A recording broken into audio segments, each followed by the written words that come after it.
Making my way through the darkness, a million eyes on me.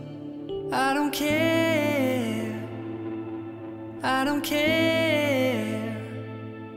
Making my way through the spewing, sticking it out just to see. I don't care, I don't care. The moment's come now, so take it. To fight for what I believe, 'cause I can, yeah I can.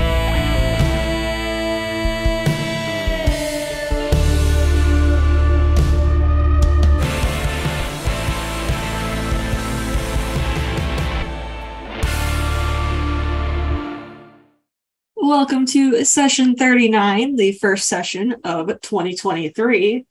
Hell yeah.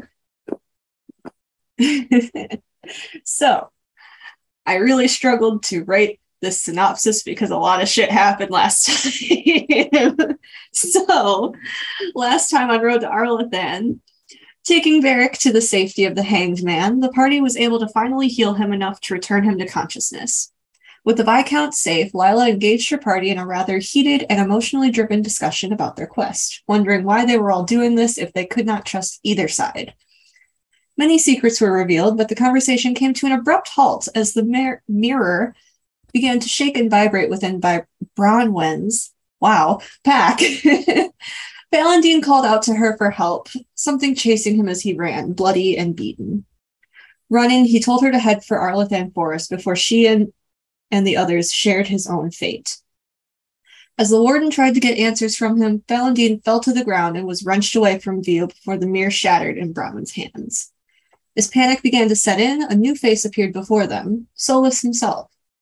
Easily warding off attempted attacks from Lila, the Elvhen man answered the party's questions, asking them to make their own decisions on who was right and who was wrong. However, before leaving them, Solas gave them a quest, echoing the words of Valentin: travel to Arlathan Forest and retrieve the legendary weapons of the goddess Anduo. Their minds reeling from the events of the day, the party returned to Dr. Hawkins's cabin to rest. While Lila took some time away from the group, the others were met by yet another member of the Ivanurus, June. He had come to retrieve his son, Sylvan, as well as bestow a gift upon his chosen, Clay. June offered them more information on the whereabouts of Anduel's weapons before disappearing into the forest, hand in hand with his young son. Before settling down for the night, Lila rejoined her party members as they discussed next steps, Inquisition orders, and family. So, you'll wake up the next morning in your camp behind the cabin. And the first thing you notice is that there is a dagger stabbed into one of the logs that was kind of there for you to sit on, with a piece of parchment stabbed. Can I just say before anything else that I just remembered about the whole Kunari girl that was being weird? Mm-hmm. Do we all? Okay, cool. I mean, if no one else is going for it, Lila's going for that. Okay. So you grab this piece of parchment and you read, it just says, "I'm going to help clean up Kirkwall a bit and I'll catch up with you later. Signed, Delia." I kind of look around just for a second and glance about like, okay, who would I? And I think she'll go for Ashara to hand it to. Yeah, Ashara will scan it over and just sort of like, that makes sense. It's her hometown.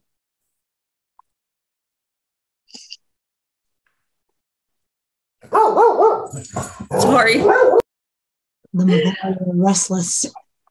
So is there any RP stuff you guys wanted to do right away? I know Lila wants to go find her mom, and I have one other thing planned. I don't think I have anything off the top of my head. I think after her conversation with Bronwyn, I think Lila might kind of casually approach Clay and ask him if he's obviously fixing the pieces of the mirror probably won't magically fix it. But if we can have it physically together, maybe then some magic user could fix it from there. Do you know a way to fix the pieces? Clay, is Bronwyn still like fiddling with the pieces of the mirror? If it's the next morning, she's probably put them away in her bag. Okay. Clay's gonna kind of nod. He says, I can do my best, but it would have to be magically fixed. I can only glue them together to make sure that they are all in one piece. I'll try though. She's going to lower her voice so that no one else can hear and just say, I think it would help her even just to have it in one piece, even if it doesn't work. He softly grins up at her. It's like, that's very sweet. And true. I'll go ahead and try and do that. She just nods and kind of wanders back off.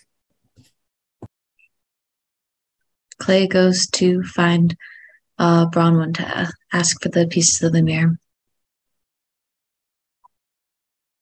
How early is it? Because she might be sleeping. It's like 8-ish. She's at the point where you know she's not really sleeping, but she's just laying there. Clay comes and snuggles up next to her. Hey, can I, do you have the pieces of the mirror somewhere? Mm-hmm. Yeah. Lila had a good idea to try and put them together, and then we can see if one of our mages can spell them back together, or we can find somebody and see if they can replicate the spell, and maybe we can fix the mirror. One of her eyes like pops open, and she's like, do you think that would work?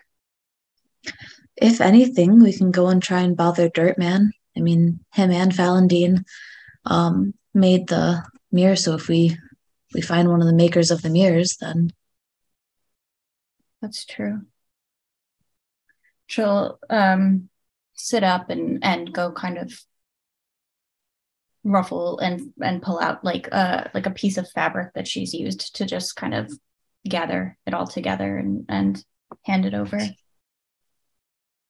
he takes it, but he sets it aside and draws her back down to lay down beside him again.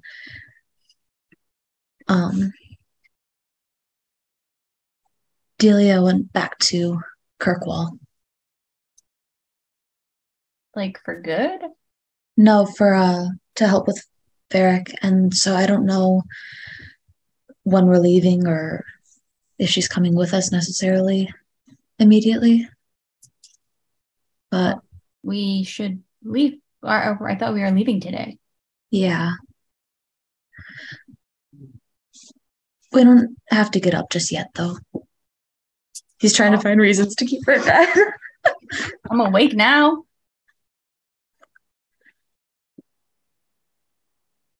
He sighs and like rolls onto his back. He's like, well, there What? goes the air of romance.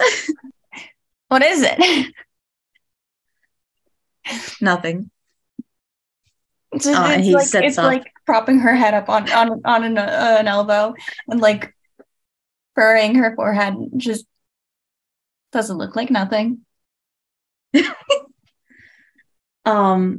He like had laid back with his arm over his head, and he like peeks up from underneath his arm at her. We could just stay here for a bit longer before we get up.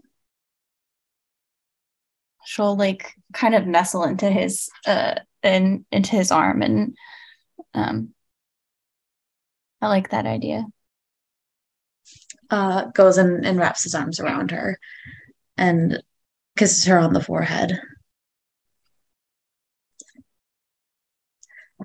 and seen. Which one of you sent the message to the Inquisitor? Okay. Ashara and Diani did. So it was both of you know what was said? Yeah. So which one of you would receive the message back? Diani. Okay. So you do receive one upon waking the next morning. It says, sending envoy to meet you at Arlathan, Cullen 2. Llewellyn is unreachable. I think he has them. Be careful. Can you Wait, post what? that in the chat? Can you post that in the chat?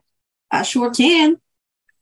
Wait, hold on, because I didn't send a physical letter. I think someone else sent a physical letter. I sent a sending Yeah, to. I know. This is a sending back to you. Okay. Okay, so hold up. Do they mean Llewellyn clan or Llewellyn? Well, she is Llewellyn sending it. Oh, okay.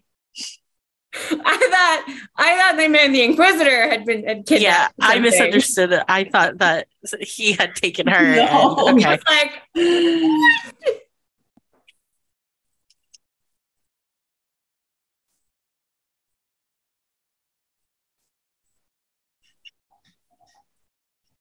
Okay. There. Diani will immediately relay that to Ashara. She has kind of stuck to Ashara's side since the whole discussion yesterday. So she would immediately go to her to relay that to her. Yeah, Ashara is going to kind of go pale at the thought that Clan Llewellyn is gone. You can tell that, like, instantly that, like, nervous energy. She just starts sort of pacing. Am I remembering correctly that we knew that he was sending people to talk to them? Because Yes. wasn't it Diani's family that was going? Yeah. Okay. And she's more nervous because what they know about the gods now, it's like, who got to them first?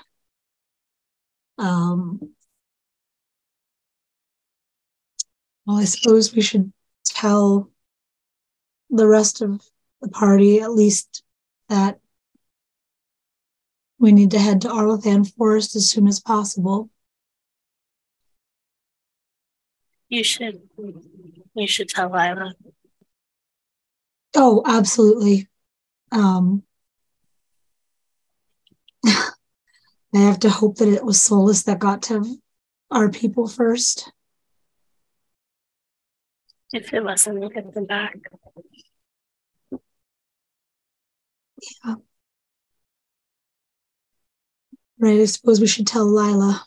Of course, the minute she finds out Cullen's gonna go, we'll have to fight to keep up with her, I'm sure.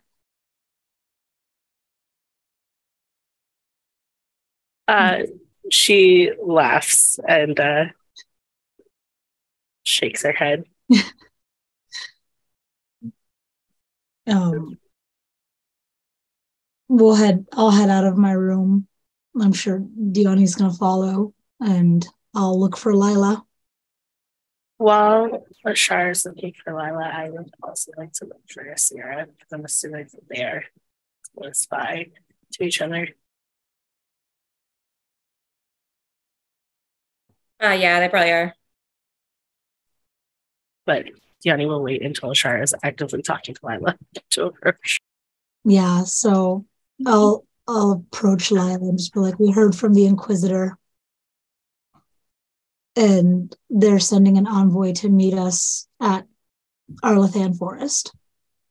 And she's going to kind of give Lila a sly look and be like, as if to say, guess who's leading them? Am I to assume the commander is coming as well? You may assume correctly. Thank you for letting me know. That makes things easier to not have to worry about everyone.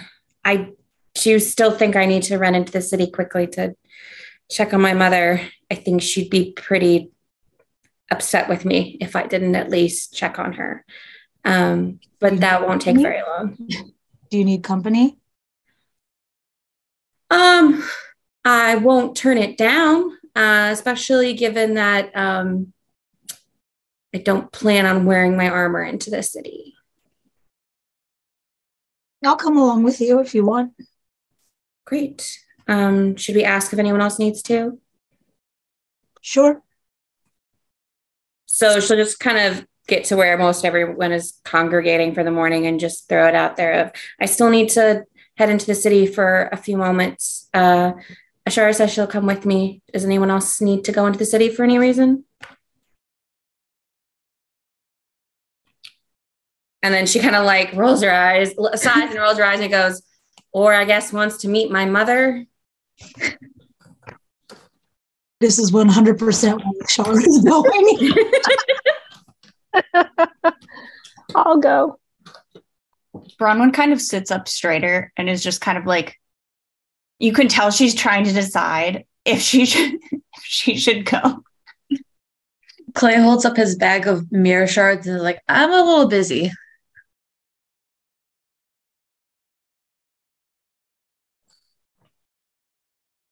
Do you need any extra muscle or? She kind of shrugs and says, well, I'm not planning on wearing my armor in, so I certainly wouldn't mind it.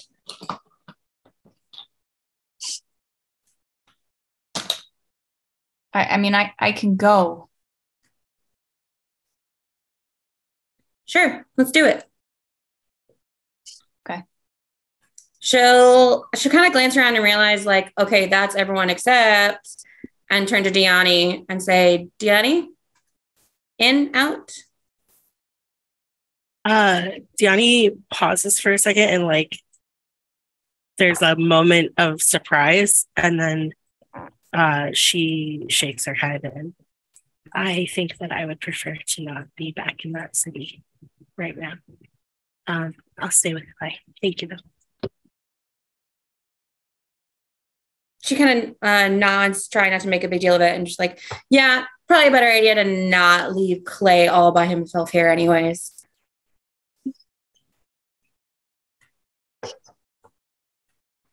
All right. So, you all make your way for the city. Did you want to talk to Asira before they left? It can wait. Maybe Diani will just be like, when you get back, I would like to speak with you. If you wouldn't mind. Of course.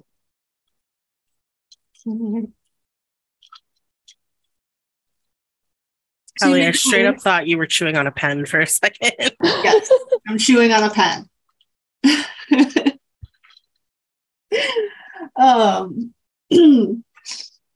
So when you reach the city gates, there are city guardsmen that are standing just on the other side, but there's like a window so that they can see who's coming. They do recognize the group of you and know that you are not contaminated with plague. And they do open the gates for you.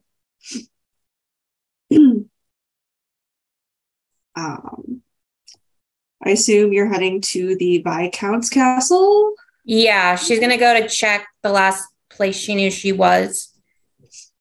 Okay. So as you are all walking through the city, you can see that there are significantly fewer bodies lined up in the streets than there were before. That's a good sign. There are Templars and guardsmen that are carrying packs full of the vials of antidote, of the serum, and distributing that to the people of Lowtown at the moment. And you can, as you make your way up the stairs towards Hightown, you see that it is a little more bustling than it was before. People are cleaning up the streets, and the people just seem to be in overall better health, better mood as they're going about their work. So you head up to the castle, and the guards there immediately open the door, recognizing you.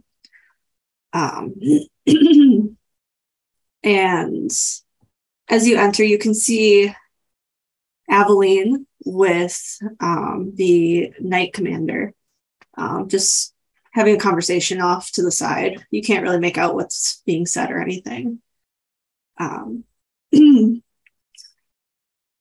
And a human man comes running down the stairs towards you guys. And he takes your hands, Lila. He's just shaking your hands. Thank you so much. I owe you and your friends my life. How can I repay you all? Varric Viscount has been very complimentary of you and your group. I have read The Champion. Do I know who this is? It is Seneschal Bran. Oh, okay. Yeah. Great. There's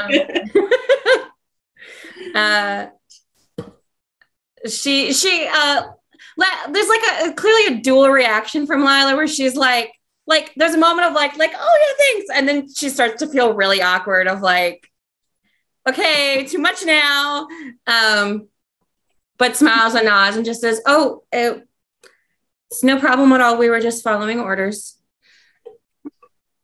Still, you and your Inquisition have been very helpful in these times. Please send our regards to the Inquisitor. Of course, I will. And I hope that you can continue to feel able to ask if Kirkwall needs anything. Of course, I'm sure the Viscount will eagerly take you up on that.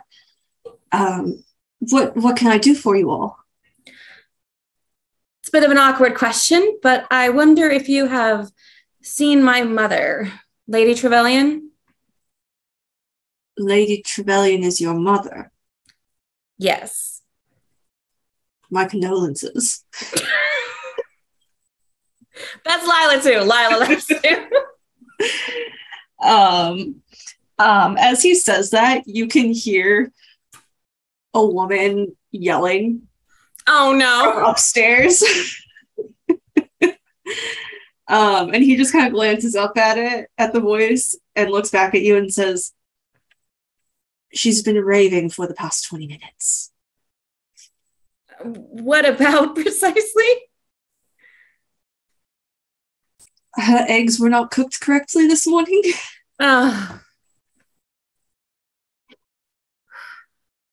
I'll go speak with her.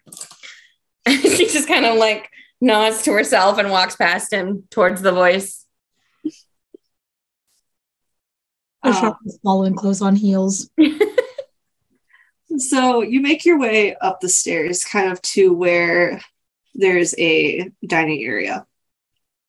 And you walk into this room and you can just see many people just like heads down, sighing, rolling their eyes as this poor little like teenage elf boy is getting yelled at by your mom because her eggs were not cooked correctly. Question: are the eggs like is the plate on the table? Is the little boy holding the plate? Is like what? He is holding it, but you can see that there are some eggs on the floor at his feet. Before Lila can even say anything, I'm just going to walk up to the little boy. I'm going to take the plate of eggs. I'm going to tell him, "Thank you. You can go now." And I'm going to give him a gold piece. And then just staring straight at Lila's mom, I'm going to start eating the eggs. She's just watching this happen, and then as you start eating and make eye contact with her, she's just like, just horrified. Non-contact, like, they're fine to me. You're the one that met her, right? Yes. Yeah. And it like takes her a moment before it clicks in her head who you are. And then she sees the rest of you, noticing that Ashara came in with people behind her. And her face goes from like irritated and appalled to like, holy shit, that's my kid. Lila walks toward her to give her a hug, saying, I know you're the grumpiest in the morning, Mother, but you've really outdone yourself this time. And goes for a hug. She hugs her back and says, the food here is just not what it is in Ostwick. It's so hard to find good service. It's almost like Ostwick wasn't dealing with a plague, Lady Trevelyan. I did not catch what you said.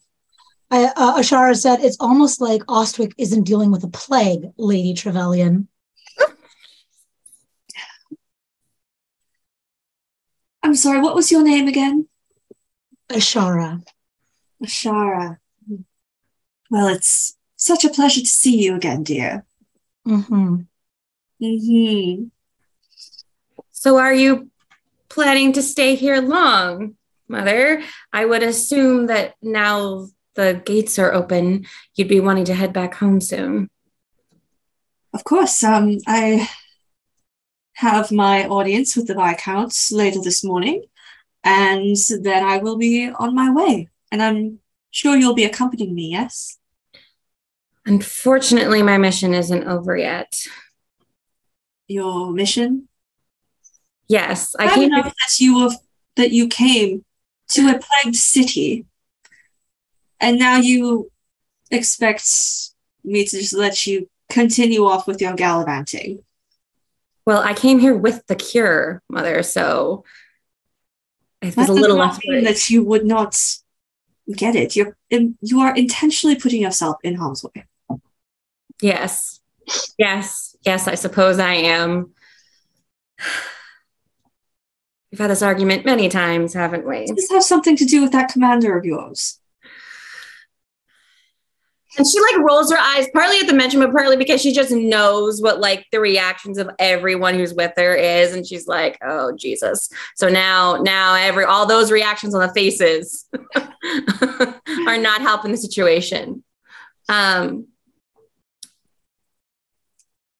suppose at this point, I don't really take, she like pauses because she's about to say, take orders from him. And then she's like, well, I guess technically he's still in charge. The point is, he's not in charge at the Inquisition. You know this. The Inquisitor is. But he controls the armies. Yes, but this is more than just, well, if you haven't noticed, I didn't arrive with an army. Oh, you arrived with something. And she looks around, sees you with a Kunari, an elf, and a dwelf. You certainly keep strange company these days. Well, the Inquisition is rather a ragtag bunch most of the time.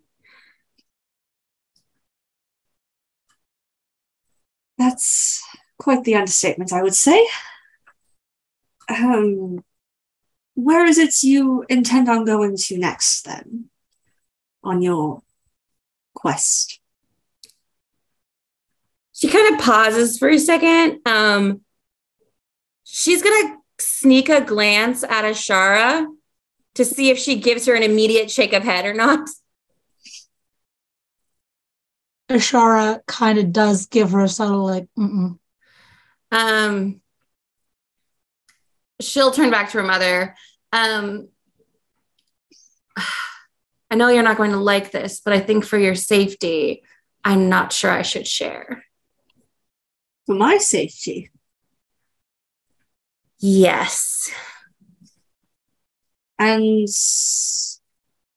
do you expect me to let you say that and not pull you from this? I think if you were able to pull me from this, you would have pulled me from this several years ago. That was before you were out of my physical reach.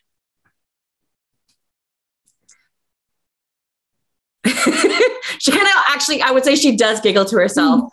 It'd be interesting to see if you could beat me in arm wrestling now, Mother.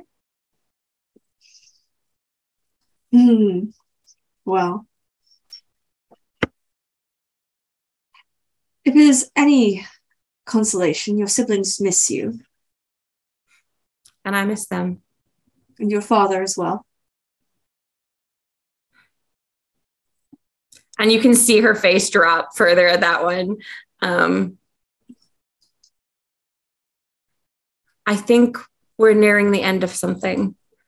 And once we are, I'll come home for a little while. And what if this something ends up killing you? Like it killed your brother? And your face just like hardens. I've already lost one of my children. I cannot afford to lose another one. He died doing what was right. If the same happens to me, so be it.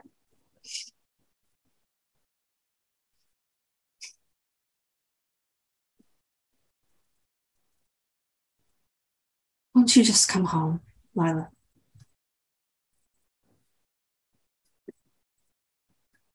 I have to see this through.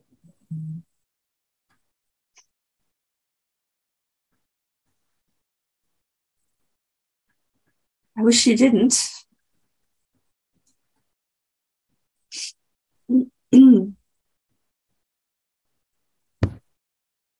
And these friends of yours are traveling with you? You're not traveling alone? She kind of half turns so that they're more visible. Yes, and there are a few others that are just not here right now. And I believe there are more where we're headed. Good. Charlie, I'm absolutely doing what I mentioned. Yeah, I know. I'm waiting for a good moment to segue into that. Okay. Just for sake of, so Lila, at some point, Ashara has gotten up with her plate as if to like return it to the kitchen, has not returned. Ooh. I'm going to be honest and say that I don't think that Lila would have even thought of Ashara going to Rob. She would assume that Ashara is off to like, I don't know. She would assume that Ashara's off to snoop like. Oh yeah, I'm just letting you know so that way in further conversation with your mother, you're not like, right, Ashara? Ashara is no longer there. Okay. Oh my God.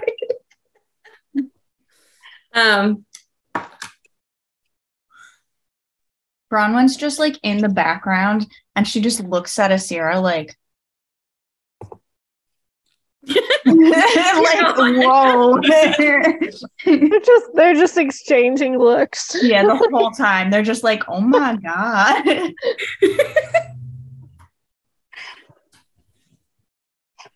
If I cannot convince you to return home, is there anything that Ostwick can do to aid you in your party?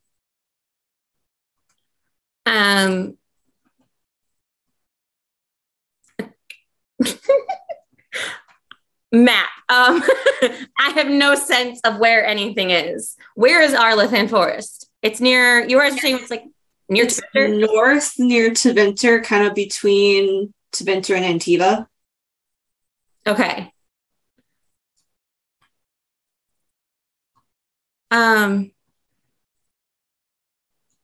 We don't have.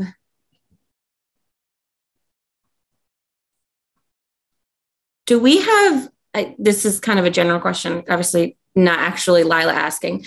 We don't have, what kind of traveling do we have right now? What did we come here with? What are we? Well, you guys came on a boat. Came on a boat and then it left. Do we need to get on a boat now? I don't think you will be able to get there by boat. I'm looking. Okay. We need horses. Pretty landlocked. I'd also ask Varric for those, though. Yeah, that's true. But we wouldn't travel through Ostwick. I don't think so. Ostwick is kind of on the coast somewhere. Okay. Just me having to ask questions that Lila would know the answer to, but Yeah. I do not. We do have a map in the sources channel somewhere, if that helps you. I'm pretty sure we just go up. Like we're just Yeah. going. We're just going north. up. We're just going up. She kind of like thinks for a second and then kind of shrugs and says, I suppose if you could help facilitate us getting horses, I'm sure Varric would be willing to spot us until the Inquisition can pay him back. But you know horses better than almost anyone I know. So I'll see what I can find. I'm sure there's bound to be some good horses in a place such as Kirkwall. Is everyone all right at home? Yes. Like I said, they miss you. But they are well.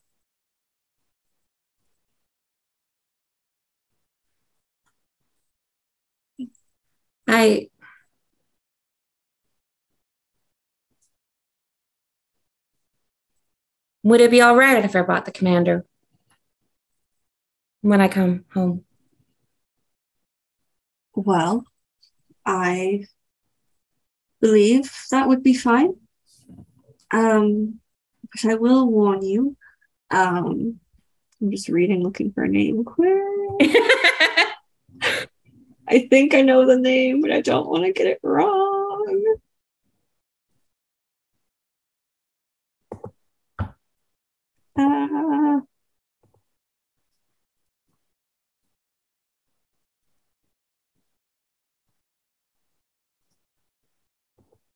That name is not what I remember it being. Whatever her former fiance's name was. Tomas. That's what I thought. Tomas has taken up employment with us. So he will be present if that's is something that worries you. That laugh is also her because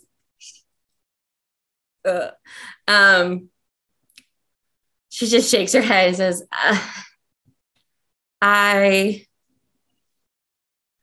I'm sure I will feel more awkward than Colin will.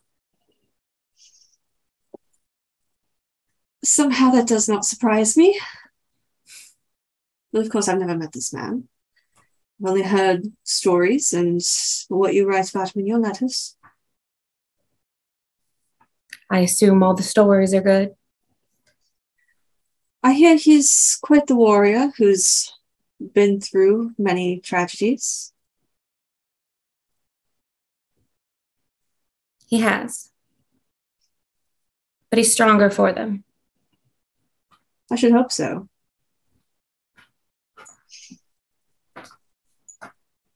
I think you'll like him. We shall see. Your father's already a fan. Oh, really? Mm-hmm. Every time someone from the Inquisition comes through, he asks how you and he are doing. Separately, of course. I'm glad. And she kind of like looks around. You can tell she like let her guard down for a little bit, and she's like, oh shit, I'm in a crowded room and now I feel awkward again. Mm-hmm. She kind of like turns back and like gives like an awkward smile at Esther and Ronman. I'm just like adorable. Well, we are in a bit of a time crunch. I should go back and get the rest of my party. All right. Well, where are you staying? I can have horses sent. Outside the we kind of city. need them now. And she looks down. We got places to go. Can you not right now? You're a warden. Can you not just requisition them? It's nicer if you do it. I don't know about that. And she just turns to her mom and says, it gets a little bit unclear when the warden is working with the Inquisition, for the Inquisition, not on official warden business. As far as politics go, it's always nicer to pay when you can. Very well. I will have them sent to the South Gate, if that works. Yes, I think that would work very well. All right. Well, I'm sure you have other things to attend to, but if you need anything while you're still here, you know where to find me. She nods and goes for another hug. She hugs you back, and pulling away, she does put her hand on your cheek. Be careful, Lila. I will. You do the same on the trip back. Of course. She kisses your cheek and pulls away to go back to her rooms. So meanwhile, Ashara, you catch up to the little elf boy, the teenage boy. Mhm. And he's still clearly shaken, as he's kind of just in the kitchen washing dishes. I'll just walk up to him and just very softly be like, "Excuse me." He kind of startles slightly and looks over at you, and he says, "Oh, it's you again. Hi." Hi. Sorry about that. I know that the humans, especially the human nobles, can be a little bit much. Oh yeah, I know. You wouldn't happen to know which room she's staying in, would you, Lady Trevelyan? I might. And I will slip him another 3 gold. Just be like, she's my friend's mother, and just need to check in on some things.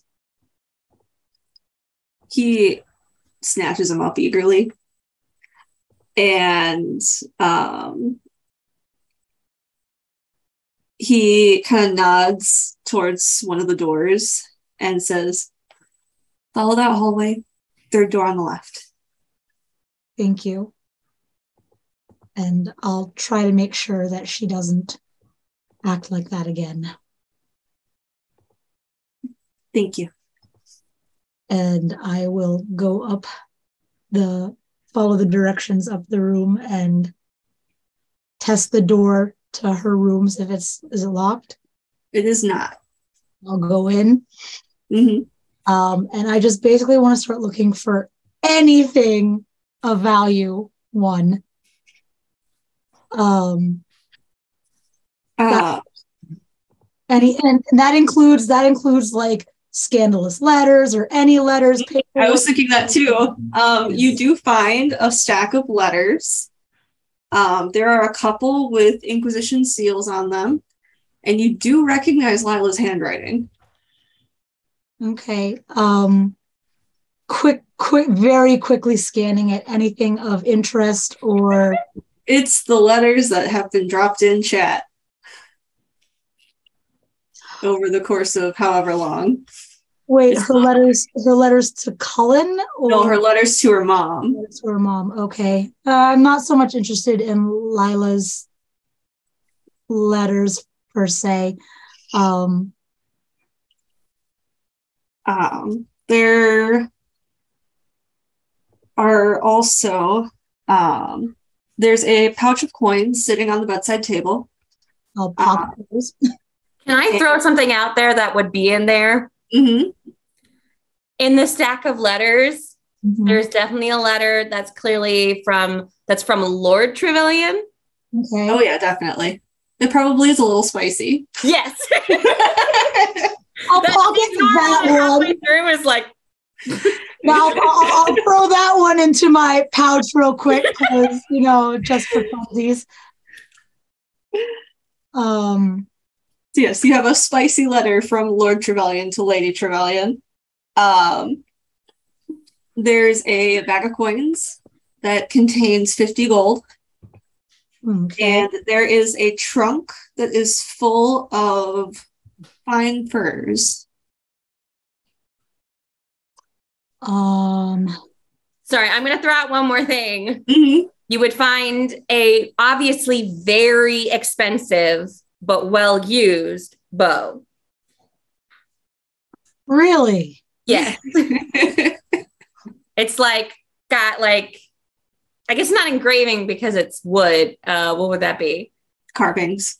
Like very intricately carved, clearly personalized.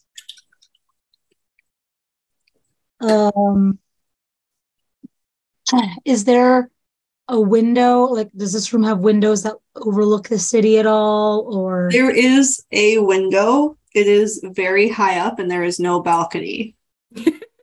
okay. As tempting as the bow is, I'm not gonna. He would like fucking hunt you down. Also, because Ashara would not have it in her heart to ruin such fine craftsmanship. She is a hunter and a bowswoman herself. And she's getting a better bow later anyways. Yeah. There's like rummaging through the trunk real quick. Underclothing? Oh, yes.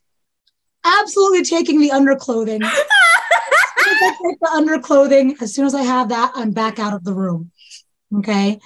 And I am making it look as much as possible like I am just an elf servant carrying laundry. Roll performance. God. Oh my God. Great Loki die. Oh, that's not terrible. That's not terrible. It's a 14. Okay. I think because you're an elf, you could more easily get away with it.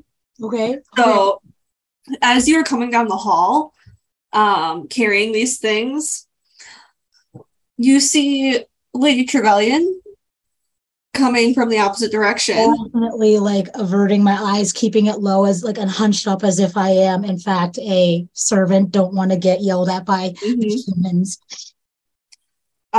She passes you by and goes right to her room. Beeline, and I am going to pull the prank that Liliana does, and I'm just going to fucking find a chantry board and nail her under things to the chantry board. Raise it up the first flagpole I can. Oh my God. And then I'm just going to head back towards... Nice. Lucky for you, it doesn't matter if Lila spots it because, like, she would have no idea what her mother's underwear No, was. they're embroidered with the Trevelyan family crest. Oh, Jesus.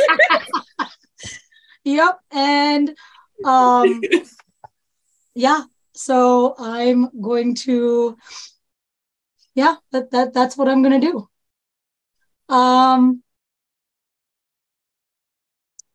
Debating if I want to leave that letter somewhere for someone to find.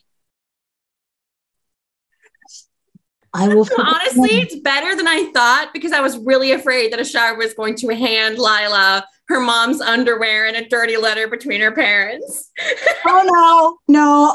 Ashara is under the assumption that Lila will kill her. No, I'm gonna hang on to the letter for now. Mm-hmm. So then you reconvene with the other three? Yes, I do. Okay.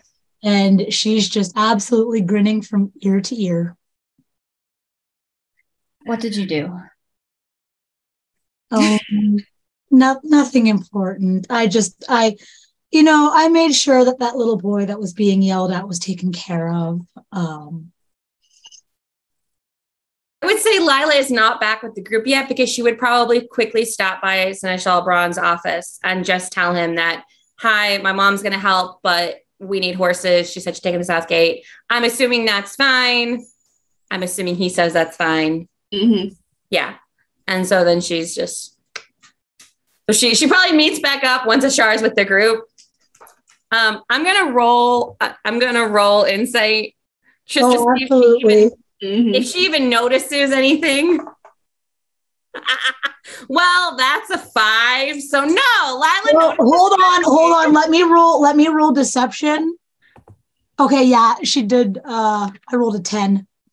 Yeah. Yeah, and Shara is just like, I did nothing.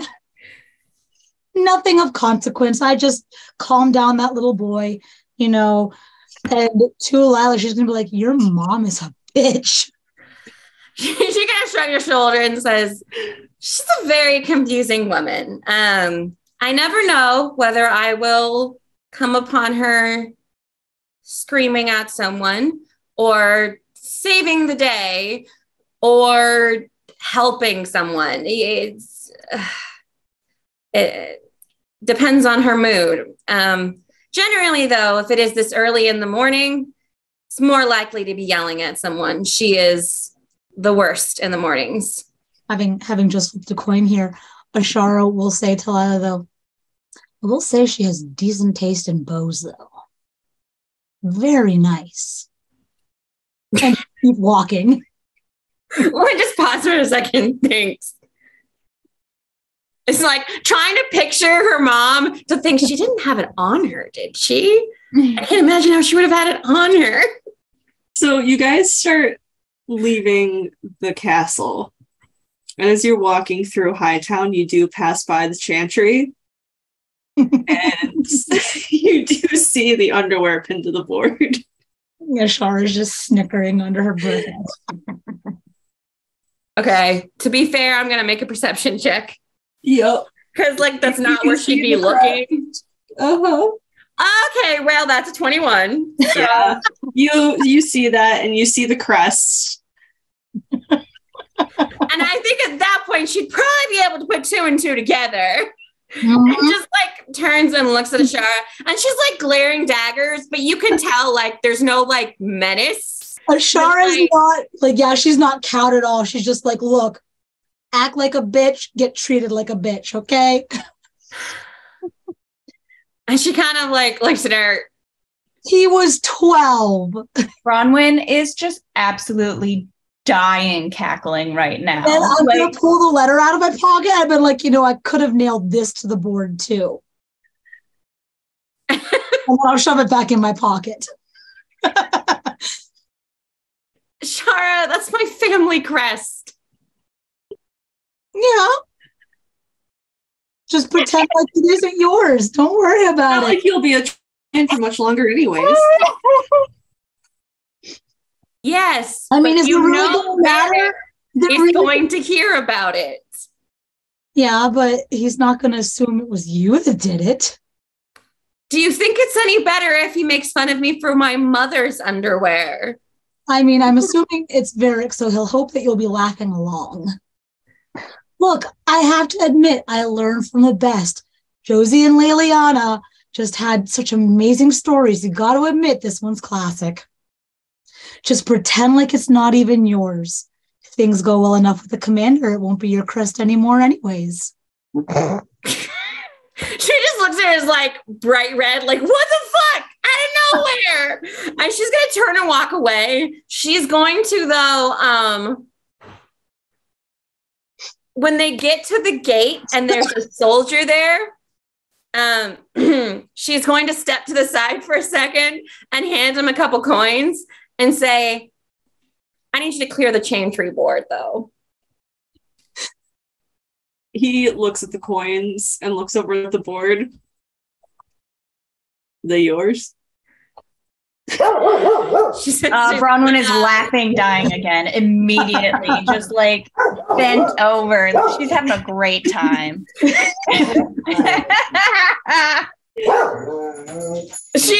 does her best. She for a second is just and then you can see her visibly change and go full stuck up noble and be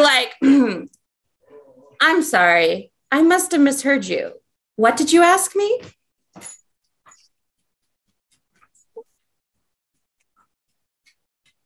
I'm trying to think. Roll charisma. Just charisma? Just charisma. Okay. It's not like you're trying to deceive or persuade, so I feel like just charisma. Damn. Are you sure I'm not trying to persuade? I'm sure. Okay. Unless you want to intimidate. I was gonna say, I I would feel give like you that. intimidation would fit. Yeah. Okay, I'll do that. Jesus! I'm gonna fucking use my inspiration on that, and I don't even care. That's what it's here for. Still not great, but it's a 14. Oops, that was not. I got a natural 16. So he just kind of like folds your hand back around the coins and says, I'm good. She's gonna take the L. She's just taking the L. She just like rolls her eyes and like gives like a look at Ashara and puts her coins back and just walks the fuck out. Okay, so back at the cabin, do you two want to talk about anything else while you're working on the mirror? Yeah. So I have something I want to do, but I can wait. I didn't have like any conversations in mind. Diani was not going to step foot in the city again and risk being arrested. So Same. she has probably settled down somewhere to try to sketch out or write down the directions that Solas gave her prior to, so they can at least have some semblance of a map. Mm-hmm. Clay is working on the mirror. And he's probably just like working on it, and every once in a while just glancing up to see where Diani is and check out the area. But otherwise he's just working on the mirror. Okay. While you're doing that, Yeah. you hear footsteps coming from around the cabin. And then they stop and just kind of stand off behind you, kicking at a rock. And he clears his throat. And you see Will is standing behind you.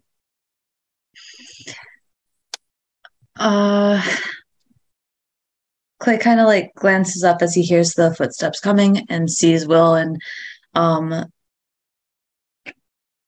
looks back down at his work, but he's not working on it anymore. He's just kind of like waiting to see and like glancing up at him. Diani, are you like sitting right next to Clay? Where are you in this moment? I don't know where we're sitting or what it looks like because I wasn't It's here like a for that actual. campfire with your tents, and then there's like the log seats around it. So it just depends on how close to him you're sitting, or if you're even in the back of the camp, or if you're in the cabin, or wherever you want to be. She's definitely out there with him, but probably like a few feet away. Okay. Will clears his throat again, and takes a step closer to Clay, and he says, can I talk to you?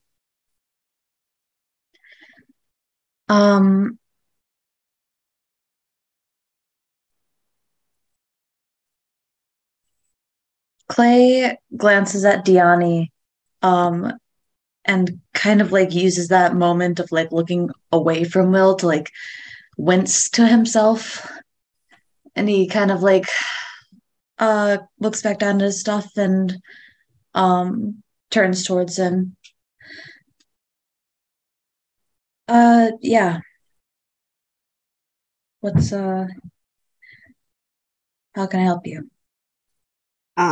He's just kind of standing there with his hands in his pockets, and he nods back towards the front of the house. Clay claps his hands on his sleeves, stands up, kind of nods and falls in step with him. So he just kind of leads you away from the cabin, not too far, just away from anyone who could hear. And he never quite meets your eyes. Just kind of keeps his head down. Um, you know, you being here, being back, I think, well, I've started to remember what happened.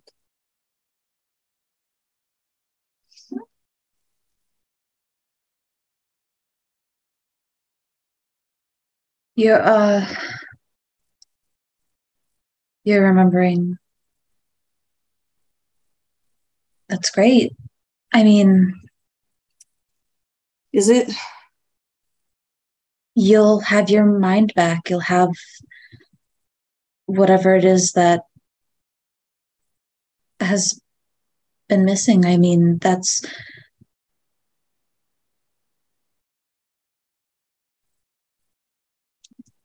What's missing was you.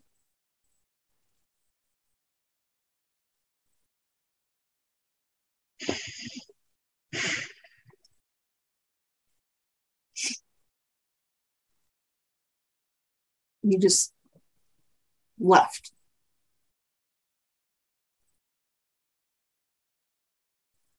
I've told you this before. It was the wrong choice. Yeah, but before I didn't remember it. What do you want from me? I don't fucking know. I guess I didn't get a chance to process it at the time because I couldn't remember it, and now that I do, and I shouldn't have listened to my mom. What did she say? She wanted me to talk to you. Said maybe it would help. Clearly, it's not doing anything.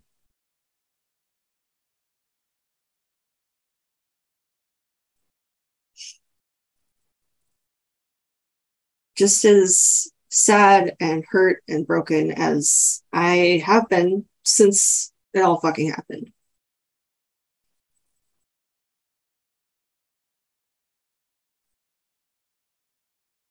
I don't have answers here. I mean, Why did you leave?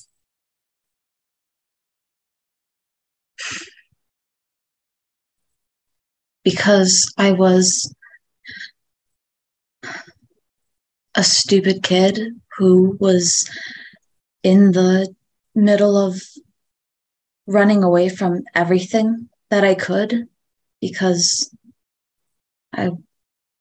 Except I was there the whole time that you were running.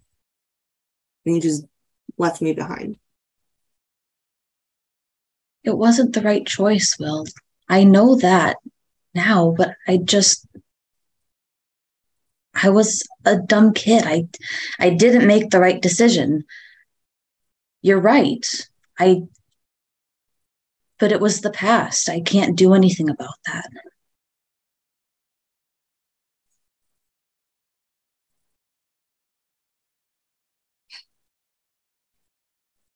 I get that. Doesn't make it hurt any fucking less. I know. I can say I'm sorry a million times. Is there anything that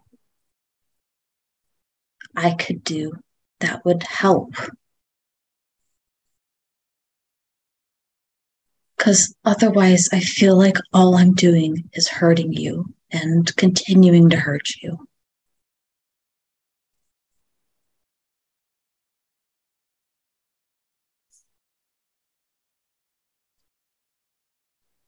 I think why I'm so upset is that you didn't just leave me. You left them. They treated you like their son and you just threw all that away. I did.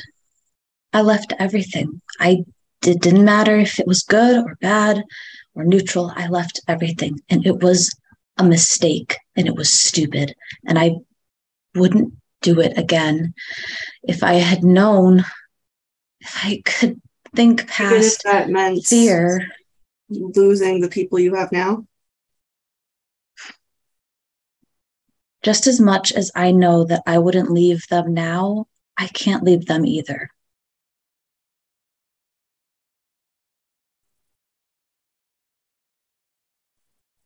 Then just don't.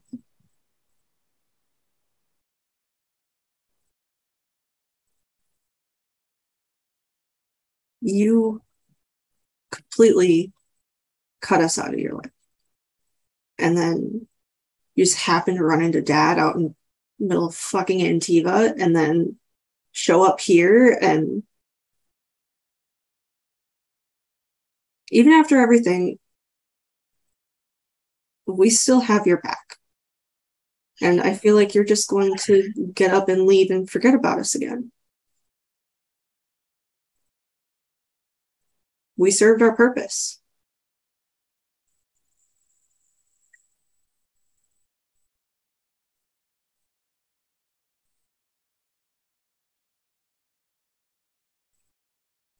This is reminding me that I did forget multiple times to write letters back to Cornelius. It's in character now.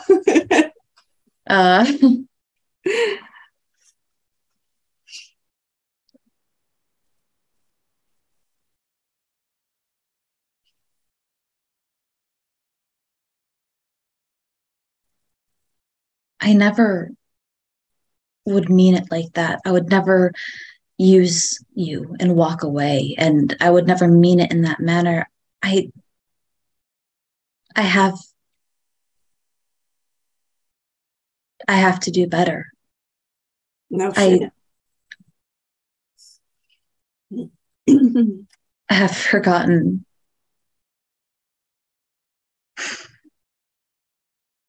a lot of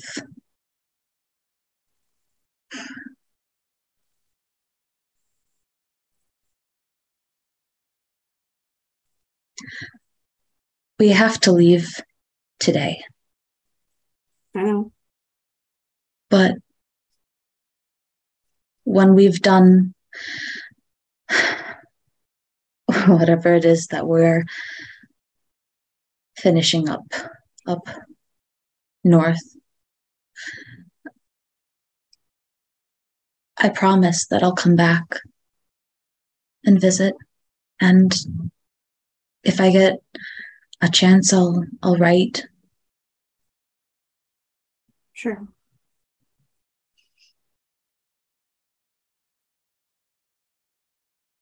Do they make you happy?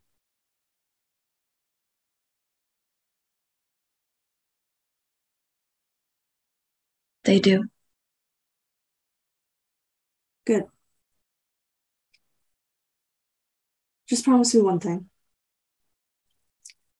Don't make a fucking habit out of getting your partner's arms cut off. Hey, okay, well, I would say That's 2 out of 3 right there, my guy. I would say that none of those were entirely my fault, especially not Bronwyn's. I mean, 1 is sure a fluke, but 2,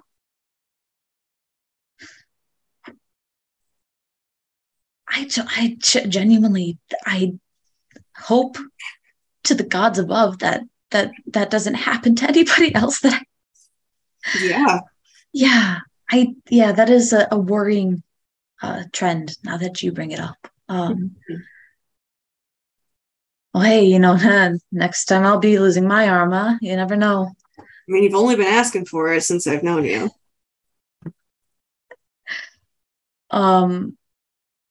Clay does crack a grin, and kind of look down in a way.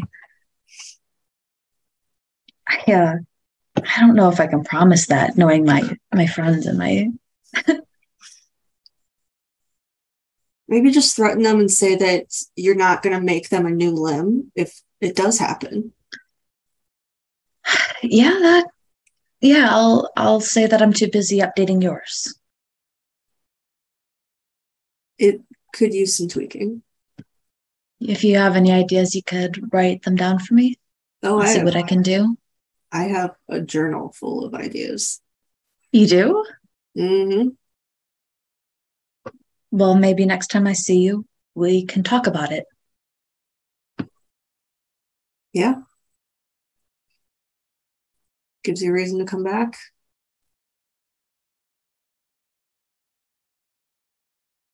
More than that.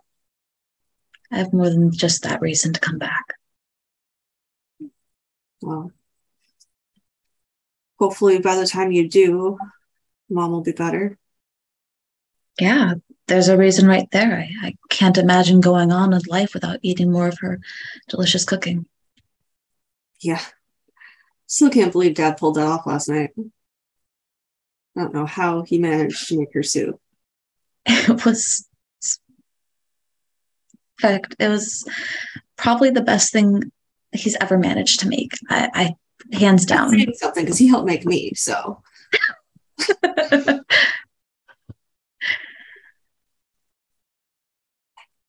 So when are you leaving? I'm not sure. We had some of our party going back to Kirkwall to pick something up. Obviously, I didn't really want to go with them. But soon after they come back. Okay. Well, make sure you actually stick around long enough to say goodbye this time. I will. Good. I promise.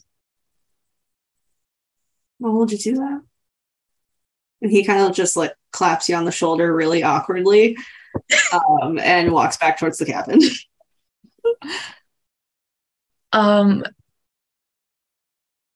Clay just stands there where Will left him for a hot second and just like stares straight off into the woods and is just like,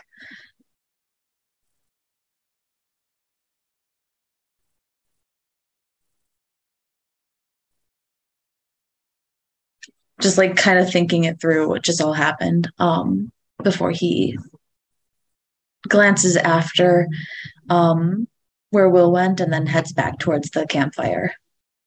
And at that point, the rest of the group is returning from Kirkwall. Unless you guys wanted to do anything else in the city first. Okay. So as Clay is like turning to walk back towards the cabin, that's when you all kind of come into view on the trail. So you see him walking back behind and you see Will walking into the cabin. Yes. Did Clay leave the mirror out? Did he? Yeah, he left it where it was sitting, where he was working on it. Like he was sitting on a stump and it was like sitting laid out on a stump in front of him. Does Gianni know that he's trying to fix it? He would be doing the work in front of her, so like he probably, before she started drawing out the map, would have talked to her about it a little bit. Just mentioned that he was trying to fix it for Bronwyn. Ellie, I have the mending cantrip. While Clay is talking, I would like to try to help fix the mirror. Okay. Does anything need to be done for that? No. As long as the break or tear is no longer than 1 foot in any direction, you mend it, leaving no trace of harm or damage. The spell can physically repair a magic item or contract, but can't restore the magic. Okay. So, you cast the spell, and all the glass shards kind of fit back into place, and melds back together. You can still see like scarring in the glass where it had been shattered. It still has no reflection to it, but it is all in one piece again.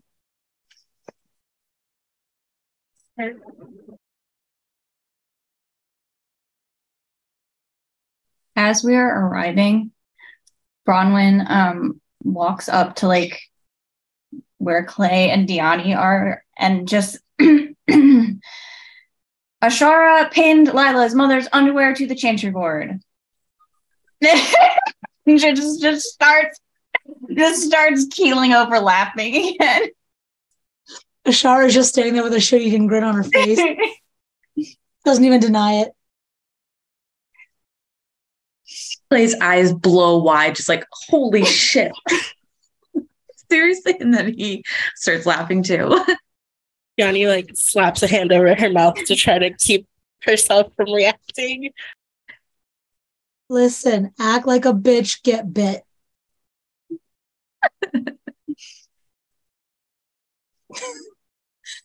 She's gonna pull the letter out and be like, Clay, you want to read a spicy letter? Just walking past to go back to where her armor is to put it on. She's like not engaging at this point. Clay does not walk to Ashara's side. Spicy letter? Spicy Don't mind letter. the video. Snatches it. It's skims like it. I disgusting. almost nailed this to the chantry board, but I figured I'd keep this one for now. Clay's reading it and just like, It is the most disgusting smut you've ever read in your life. I am glad that you did not nail this to the board to spare people's eyes. Oh my god. I mean, it could almost give Varric a No, run for this his is money. written by Lila's dad. Yeah. Not her mom. Could almost give Varric a run for his money. Almost. Bronwyn walks over to Clay's side and like peeks over at the ladder, and her eyes just get really big and her face gets really red. And then she's like, I left something in the tent. Before she walks away. Before she goes, Clay points out a line to her and like glances at her and she's like, I have to go. I left something over there. Oh wow. Okay. Lila, I've got good news. Your parents are disgustingly in love. And he closes the letter and hands it back to Ashara. Lila, your dad's a freak. For the first time engages with it. Responds, I'm gonna say between the two comments, responding to Clay's clearly goes, you only have to spend 5 minutes with them to know that. Would you like this? Because I might be tempted to do something bad with it. She just like yells over her shoulder, please burn it. As a gesture of goodwill, I will burn the letters. She like glances back over her shoulder to see if it's happened, sees you burning it and screams, thank you. Ashara's just laughing. Clay walks back over, chuckling, when he goes back over towards where Gianni is sitting with the mirror and goes, holy shit, you fixed it? Oh my god. And he like rushes over to look at it. He's just like poking at it. And he was like, how did you do it? Does it work? I can't put the magic back on it. I could at least put it back together. It's not perfect, but It's better than what I could have done. This looks amazing. Thank you. And then he shows it. Oh, Bronwyn's not here. Bronwyn's in the tent. I forgot. He turns to Diani. He's like, we should show Bronwyn. that's not suspicious at all. One after another going into the tent. After we read the dirty letter.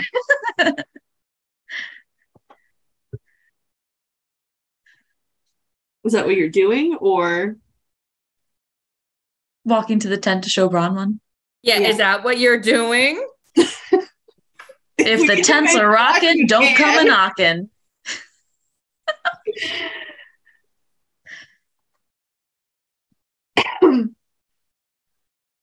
Just remember, we have to leave today. Mm-hmm. Clay actually will, as soon as he enters the tent, he does show Bronwyn the mirror and explains what Diani did. But as they both come in, And they're all three there. I talked to Will. It actually, I mean, he definitely reamed me on some shit that was very valid. I fucked up in a lot of ways with these relationships. But I mean, we actually talked, and I mean, it doesn't seem like he hates me as much, which is nice. Can't imagine anybody hating you. If I had ever done what I did to him, you would find it very easy, I'm sure.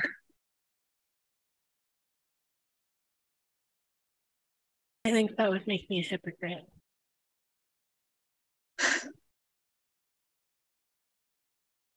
Bronwyn is still blushing. She's like nodding along to the conversation, like engaging, but she's just like very much still like, I can't believe I read that.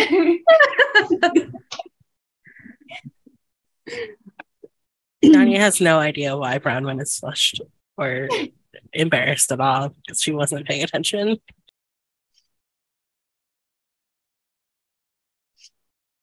Clay glances at Bronwyn and leans to Tiani's side and whispers something in her ear. You can't just say something. You have to tell me what it is.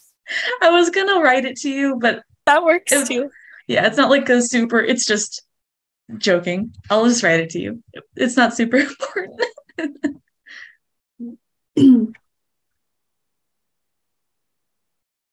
You're not gonna tell me what it is?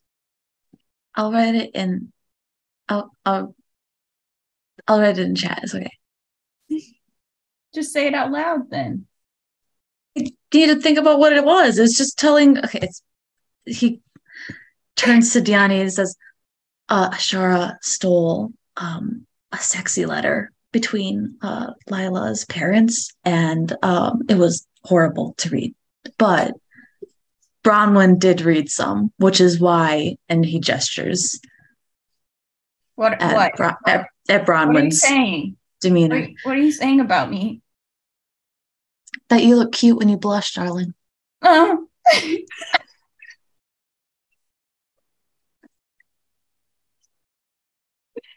She just like buries her head in her knees and she's like, are we leaving yet?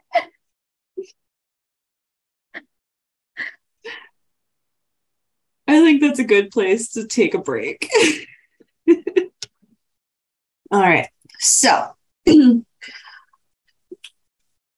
you want to do the Diani Asira conversation before or after you get on your way? Doesn't matter to me. It can be after, it can be while they're walking. Okay. I think narratively Riding makes more sense. So, you go gather up your things. And Cornelius and Will step out of the cabin. And they have a rather large sack of things to give you, just supplies for the trip, food and whatnot. And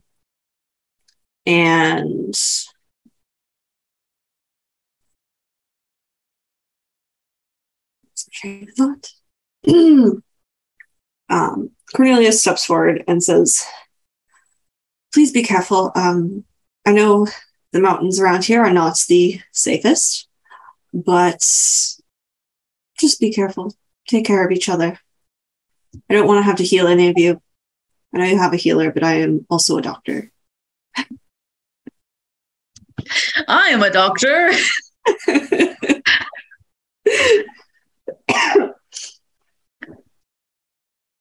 And if there's anything any of you need in the future, please, you know where to find us. You're always welcome in our home.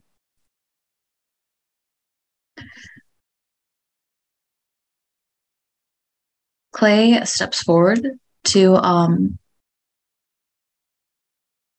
to say goodbye, and he kind of like does the like reaches his hand forward like he's going for a handshake, and then it's just like, the fuck, what the fuck, and goes in for a hug, and goes to hug Cornelius, and as he goes in to hug, he turns into whisper, and he just says, I'm sorry that I've been such a shithead. I'll write a letter. You better, considering you didn't write me any the last time. Yep, I did do that. And I will write you a letter. And then I'll come back to visit afterwards. And he steps back and turns to Will, and he does offer. Before you do, Cornelius does reach out and just kind of pat your cheek lightly. And he says, we'll always be glad to have you here. And I'll always be glad to return and see you guys again.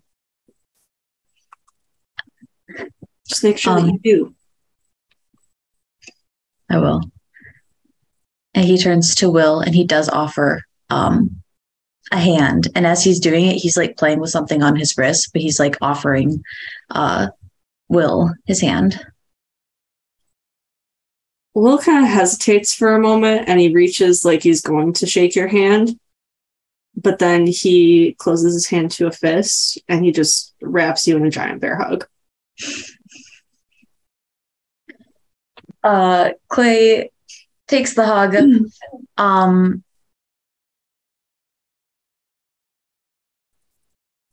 I don't think he says anything. He just squeezes really, really tight and buries his head into the shoulder. Yep. Before stepping back, and as he steps back, he does snag one of Will's hands, and he snags a bracelet around his wrist, and it's just a like leather bracelet, kind of like a strap with a buckle, but it has been like meticulously lightly carved with designs, like little foxes and stuff like that running all around the band of it. And he looks down at Will's hand as if shocked, and is like, oh shit, looks like you have my bracelet. I'm gonna need to come back for that.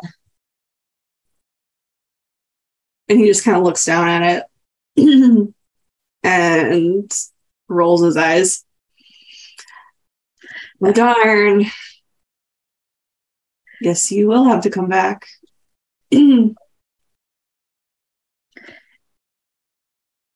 Is it charming? No, it's stupid, but it sort of works. This is the moment where they both give each other finger guns. Shucks. I'm just like shaking everyone's hands to say goodbye. What arm does Will have that's metal? Is it his right or his left? I can look. I have art.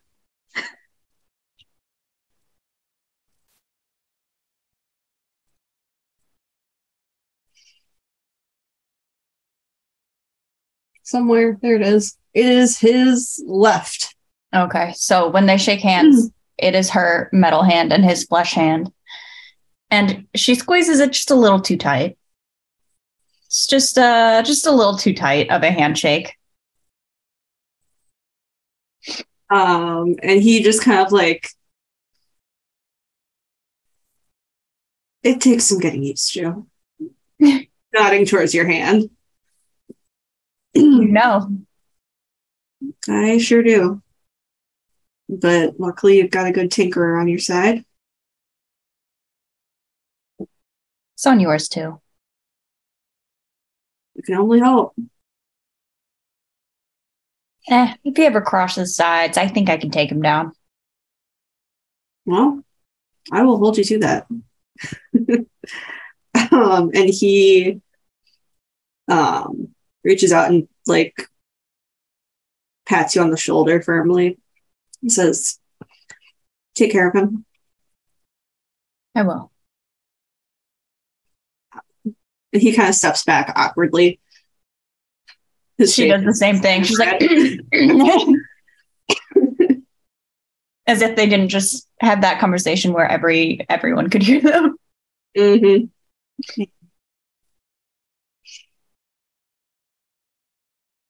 All right. So, leaving the cabin behind, you make your way back towards the city to the gates, where you do find horses waiting for you. There's also a small cart on the back of one of them, in case no one wants to ride their own horse, or to just carry supplies. I'm supplies.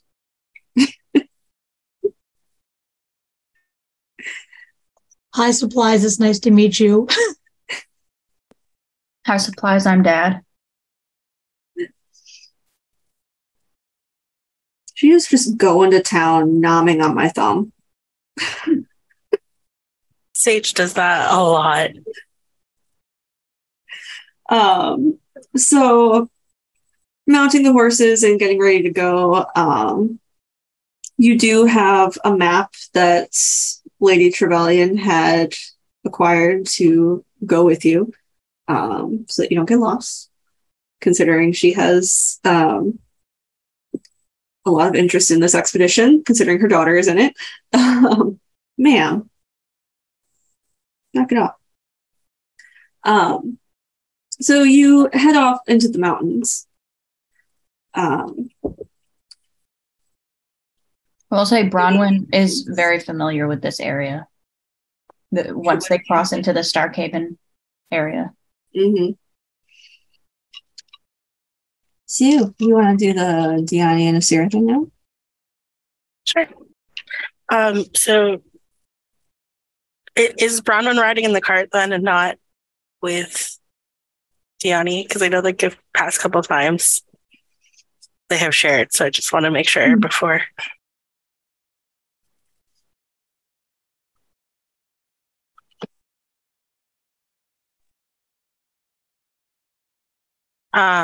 So she'll like kind of gesture for Sarah to come over and like ride with her, or ride next to her, and kind of draw them to the back a little bit. And I just wanted to talk to you about Gillenheim and she just kind of gestures to her empty face. And she's looks a little nervous. Asira just kind of nods and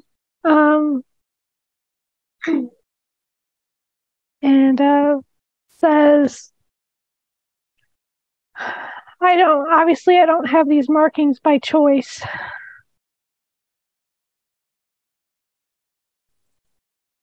I hope you don't mind that I asked him to try to take them. I just I don't think that they're good to have. Yeah, I'm not very comfortable with having them either. But, so I didn't mind at all.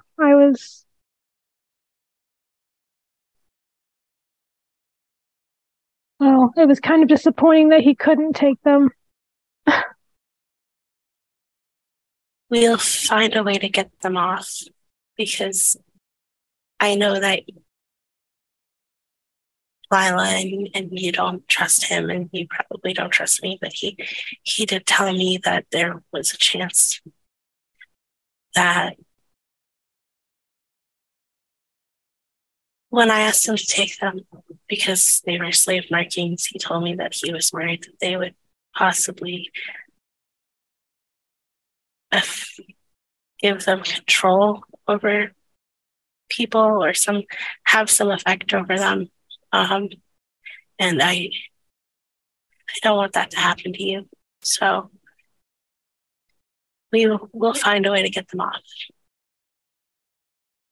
Yeah, she looks really uncomfortable with that information. And she goes, oh, well, if that's the case, I hope so sooner than later.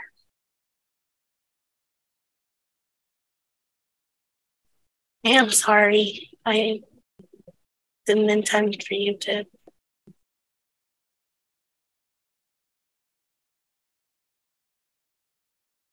I didn't think that she would react the way that she did. And I am sorry.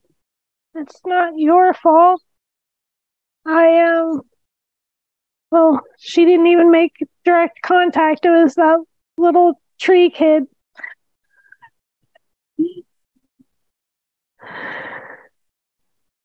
All that was promised of me was that she would take my other scars away. I didn't agree to this, and she gestures to her face.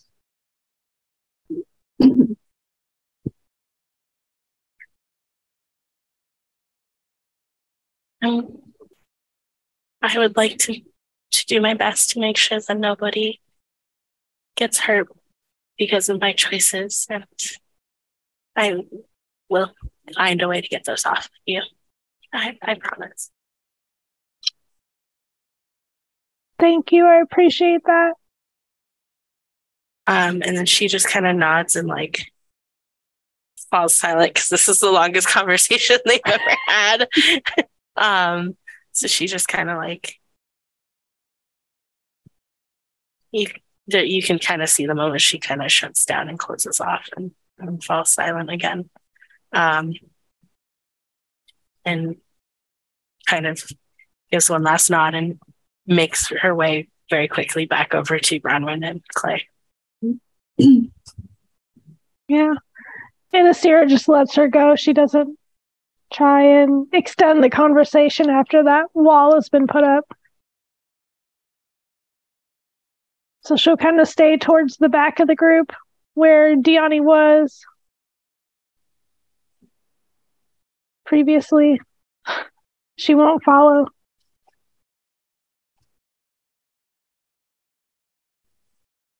All right. So who has the map? Who wants the map? Which map? The map that was given by Lila's mom. Ashara will take it. She's used to scouting. Okay. So looking at the map, you can see and guess that it'll probably take you about 5 days to reach Arlathan Forest with the horses. And as you are using the map to lead them through the mountains, you come to a fork in the road. The path to the left is about 15 feet wide, and it winds further into the mountainside. And looking at your map, you can see that this path will take about a day's journey to make it beyond the mountains as it winds all around. However, the fork to the right is not shown on the map. I'm going to have you make a survival check for me. Okay. What area are we in right now? Are we still in the free marches? Yes. Can I assist the survival check with my knowledge of the area? Sure. All right. Oh, well, the first one was better. 25? Yeah. So glancing up at this path, you can see that it winds a bit more directly and it looks almost man-made. It leads up into the cliffside, and you can discern that this other path would only take about 6 hours to reach the other side of the mountains. Does it look like it's been recently traveled? Fairly. I'm going to bring this to the group's attention and take a vote on, does the mountain path look like it's been... It looks more heavily traveled. Mountain path does? Yeah. The longer one. The one that goes around the mountains, not through the mountains. Mm-hmm. Do you guys think over or around? I mean, the quicker we can get there, the better. Bit sketchy that it's not on the map. Allie, when Solas gave me like the general directions on how to get there, was there any mention of this area? No. Around is quicker, but it's also more heavily traveled. Possibly more potential trouble. It's hard to say. Did you say, sorry, Callie, you said, you said around was longer but more heavily traveled? Yes. So the left path is the one that goes around, and you can see that one, it's a wider path. It's been more heavily traveled. The other one is only about 5 feet wide, and that one is quicker and less traveled. Oh, okay, yeah. With my horse girl knowledge, are these horses going to be able to manage that path, a mountainous path? Not well, and definitely not with a cart. Okay. The cart here. Quicker, the quicker. So the quicker path is the one that is around the mountain, correct? No, it goes through the mountain. It goes through the mountain. Okay. Mm-hmm. I think this is okay. Just to be clear, this is not like, it's not like once we get out of the mountains, we're there, right? No, it just gets you around the mountains quicker. I don't think the shortcut is worth the potential of losing a horse. Is it that dangerous? I mean, we could just leave the cart. 5 foot wide path on a mountain.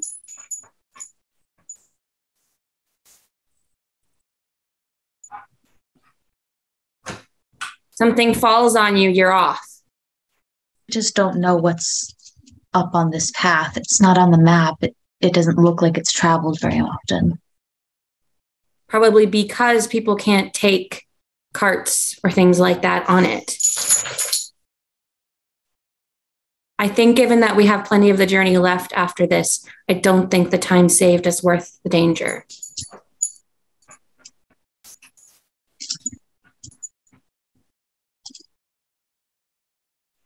I'll do what I'm torn. Ellie is torn.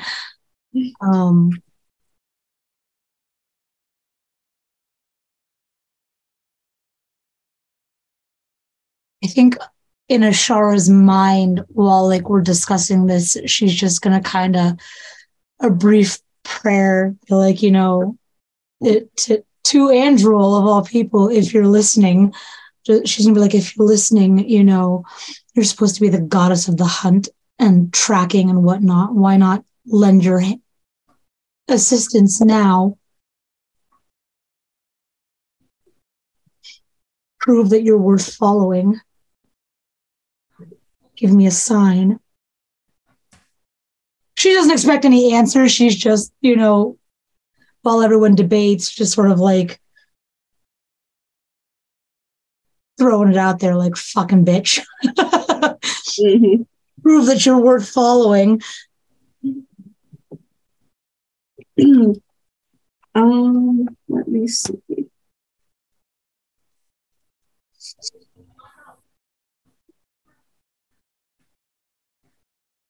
Whoever wants to roll a perception check.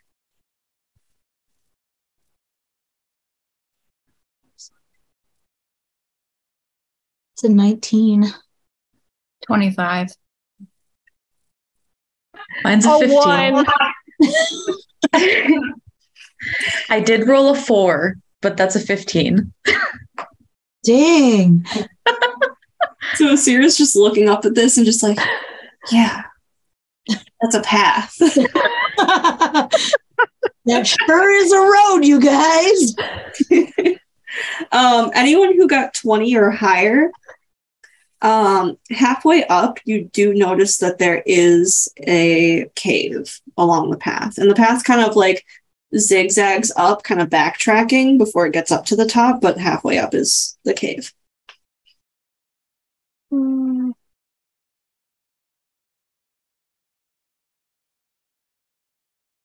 Am I the only one that rolled above a 20? I got a 19. There's a cave up there. And I kind of pointed out about halfway.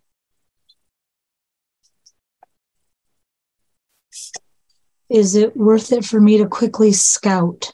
I'm asking the party this. Is it worth it for me to quickly scout to see if the cave is a path through versus... How far does it look like it would take to get to the cave, Callie? Not on a horse, just like if I was to quickly... It won't take you long. Like, it's a short path, but it leads you to, like, what you're looking at is just the path up to the trail that goes through the mountains. So going up it is not going to take long. I'll get off my horse before they even answer, and I'll just go up and scout real quick. Okay. Let's see. So going up, it's almost like stairs have been carved into the mountainside. They are slippery and covered in rubble in places where there were rock slides and such. Roll a dex save for me. Oh, well, that's good. It's 18 plus a lot. Oh yeah, you're fine. Can you imagine we just Plus lose 9. Ashara? Huh? We just lose Ashara. Yeah. Oh, she falls off the road. There are a few spaces that are a little more narrow, but you do eventually make it up the path, zigzagging until there is a sort of landing area, and that's where the cave is hidden. Gonna pull out, like, is it like, I'm assuming it's like dark. I mean, is there, with the light coming from the sun and whatnot, can I see into the cave at all? Just within maybe like 5-10 feet. I'll light a torch and just sort of like go in a little bit. Don't you have dark vision? I mean, I technically do, but she'll light a torch anyways. So you enter this cave, and it's not a very deep cave, but you do come upon what looks like an old bandit cache. There are crates, a couple that have been kind of knocked over and eaten away at by creatures. There are gold coins scattered on the floor. Moth-eaten fabrics that look like at one point they were very, very high quality. First of all, I'm gonna check for traps, like anything is the box booby trapped or anything like that, or roll. What do you roll for checking for traps? Perception? Investigation? So either one, I think. Whichever one is better. Well, it's a natural 20 no matter what. Yeah. So. You do notice there is a tripwire, like maybe 5 feet in front of the cache, but that's an easy thing to just step over. Yeah. I'll step over that, and I'm just going to kind of cautiously look through the loot. Yeah, looking through, you are able to collect 200 gold. You find a couple rusty daggers. And there's also, let me pull up my other sheet.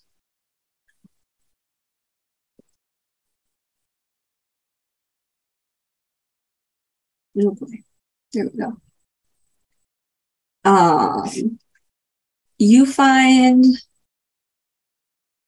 a shirt of armor. It is, you recognize it as Elvhen chain link. And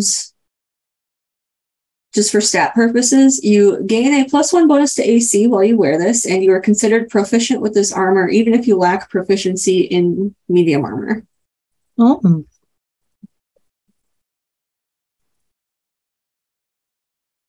Okay, then. Okay, and that's all I find in the cave? Mm-hmm. All right, well, I will collect the gold and the armor, the chain link, and I will step over the tripwire again, and I'm going to make my way back down to the path. This path definitely can't support the horses. And I'll make my way back to the party. And I will relay that path. I would not trust I wouldn't trust it. I did find some shiny things though, and I'm actually going to give the chain link shirt to Diani. And I'm going to say, I think you could benefit from wearing this. Thank you. All right. But we should take the wider path, I think. It was hard enough walking up there without a horse.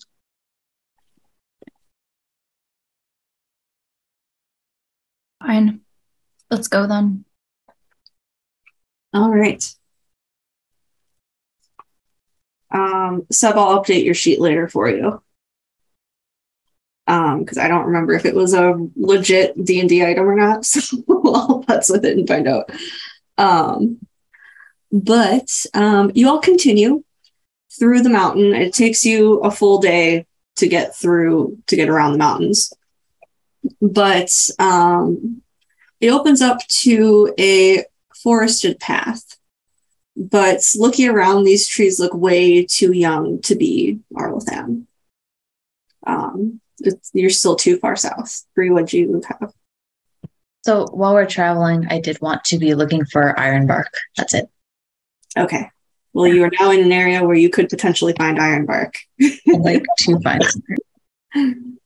Lila would also at some point approach Ashara and ask her to tell Lila everything she knows about Andrew.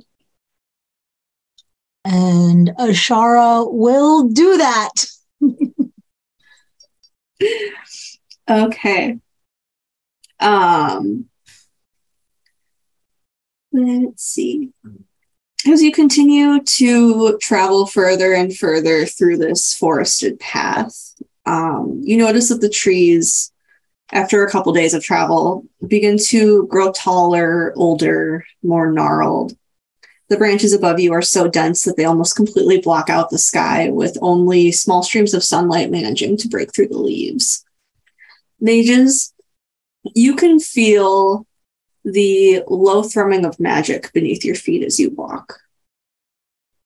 Is it lyrium? It is not. So I cannot feel it. You cannot feel it. As you continue, the path becomes not necessarily more treacherous, but less well-traveled. It is a little overgrown with bushes and brush and thorns and that sort of thing. But you can still make out where the path goes. Along the way, you come to feel this sort of hot humidity that just kind of permeates the air suddenly as you continue through the forest. The mountains? You're not in the mountains anymore. Oh, okay. And you can hear this sort of bubbling noise as the smell of sulfur kind of permeates your nostrils. And as you continue forward, you come across 3 hot spring pools with a small shrine kind of centered between them. And at the shrine, it is just it's like a shack almost. And it's just covered in mosaics.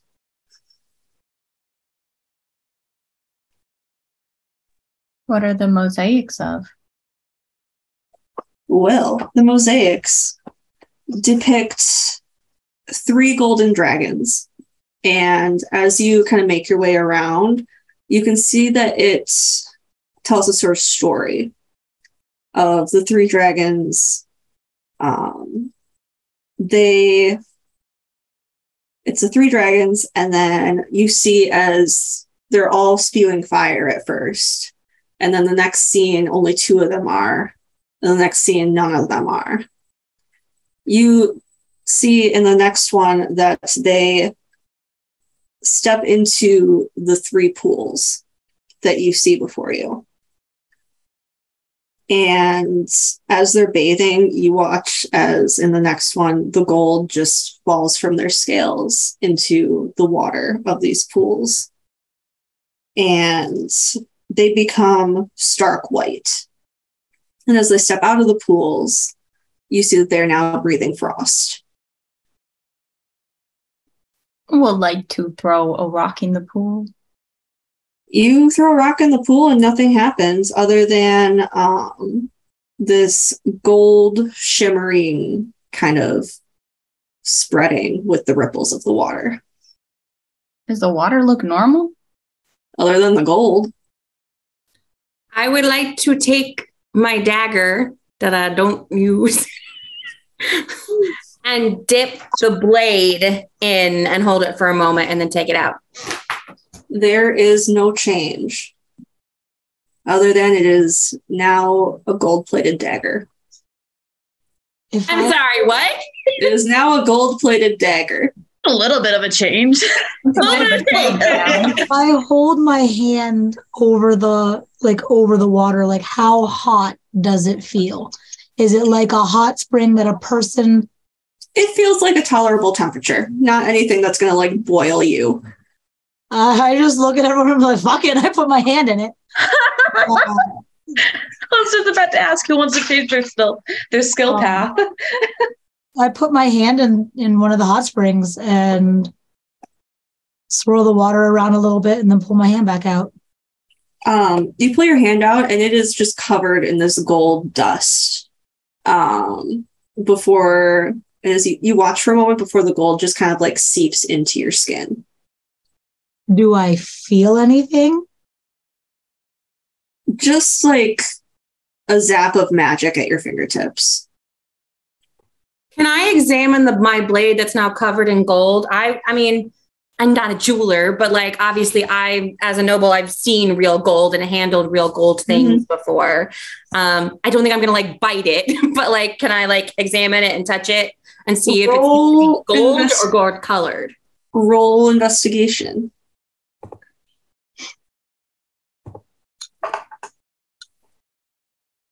18. As far as you can tell, it is real gold.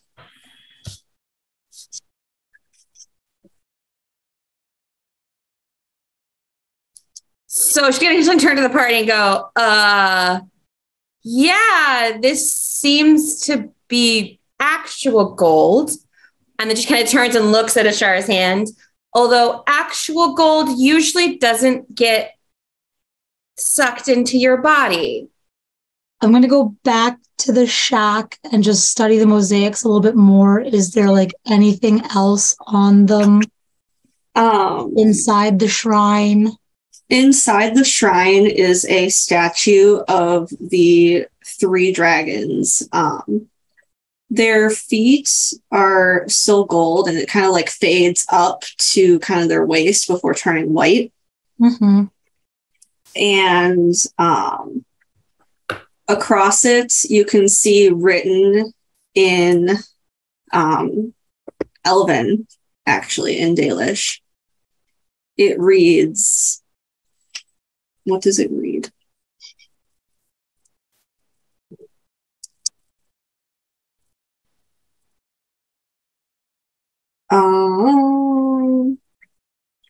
It reads, bathe in the sister springs and receive their blessing.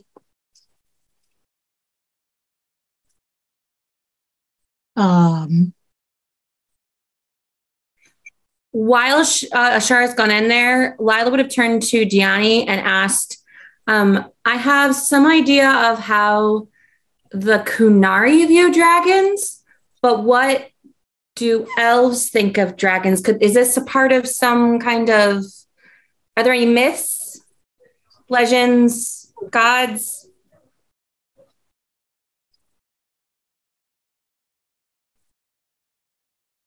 I don't know personally. Like, out of character, the only thing I know is about Mythal. So Gianni will tell her what she does. I don't know either. I am taking it out of a book. I mean, I know that like Mythal turns into There's dragons. Little things, yeah. I would also like to cast Detect Magic. Okay, wait. So I'm gonna. While they're having, I have questions. Yeah. Because Lila was present, not in the fight with Corypheus, but present at the final fight with Corypheus. Mm-hmm. So she will then be asking, wait, what? Actually, she might not ask anything. She's just very confused because that's the only... I guess she'd ask, do you know of any other people who can do that? Is that just a Mythal thing?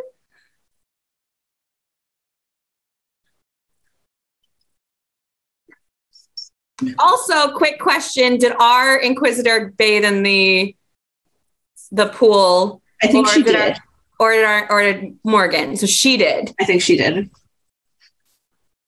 Okay, well then never mind. She's a little less confused because there was no Morgan turning into a dragon then. There was a dragon appearing then. Yeah. Okay. So, when Detect Magic is cast, you do just get that, yes, the pools are magical, and you do sense that it is a good magic. I was more curious about whether or not that magic carried over into the dagger. Not that you can see. Callie, I have in my notes that Morrigan drank from the Well of Sorrows. Did she? I don't That's what your remember. notes say.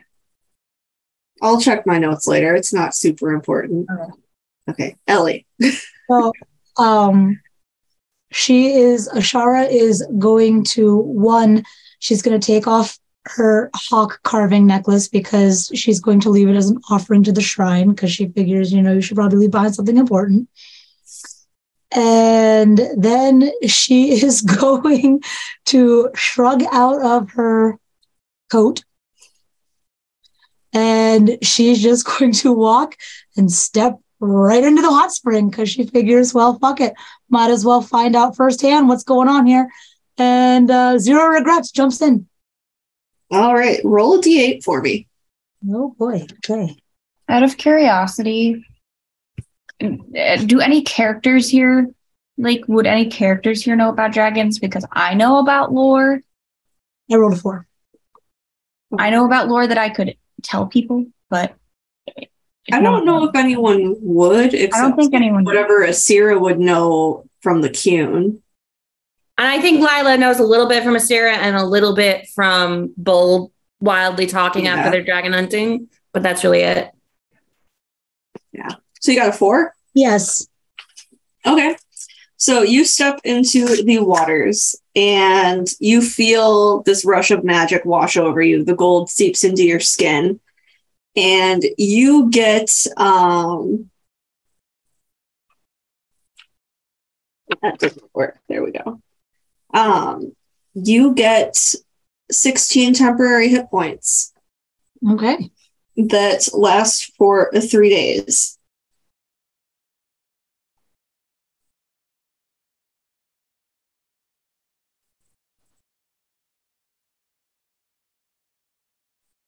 All right. That's nice to know.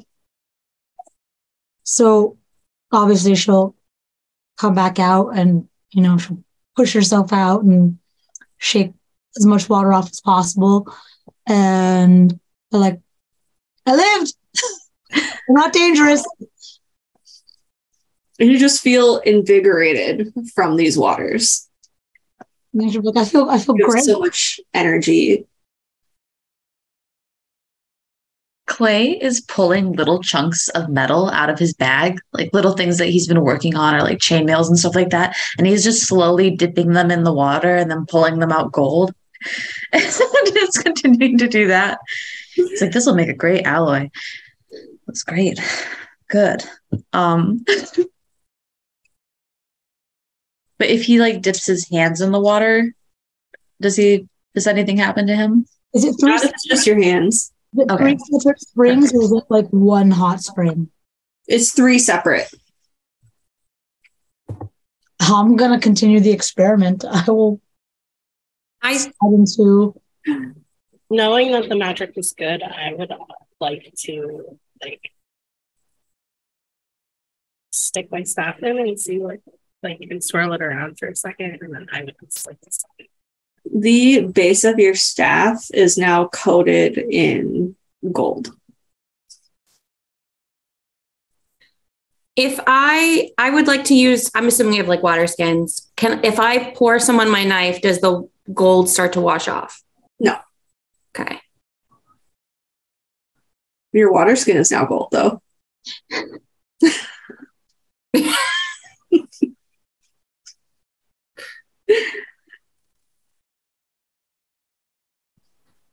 Yeah, Ashara's just gonna start she's just gonna go to the next spring, slide into the next spring, and she's gonna see what happens if she jumps into all 3 springs.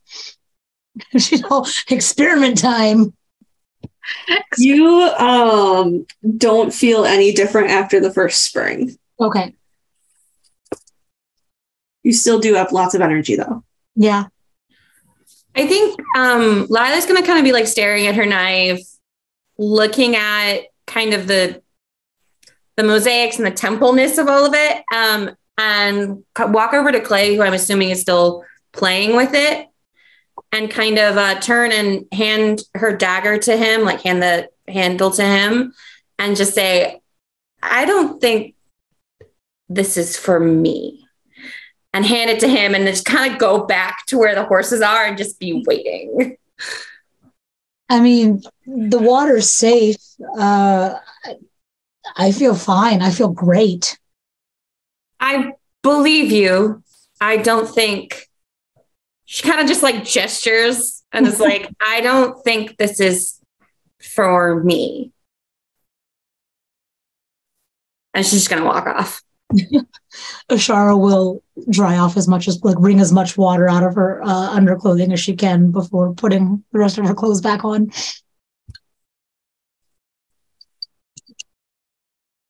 I mean, I wouldn't mind a bath after Kirkwall. I need to wash that shit off me. I want to jump in. I want to jump in so bad. Okay. Going in. Roll a d8.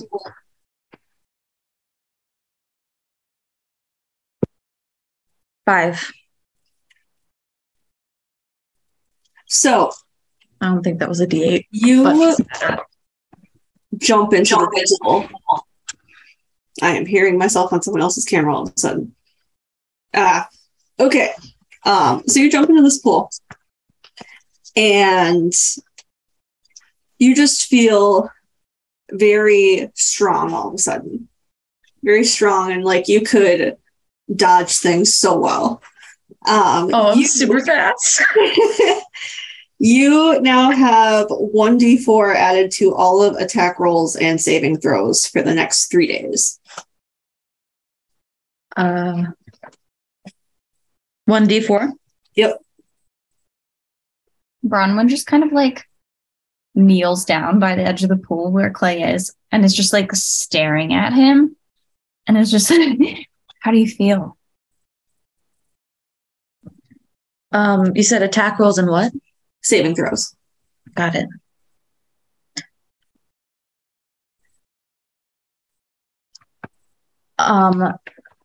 Clay kind of like is sitting in the water and he's bobbing. He goes, I feel fantastic. I don't know, like I could definitely like run a race right now. I feel super fast, strong. He kind of like rolls his shoulders, feels take on the world right now. Yeah, super strong.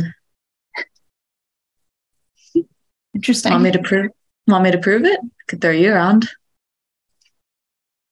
I mean, Clay's gonna grab her and pull her in. Roll a d8.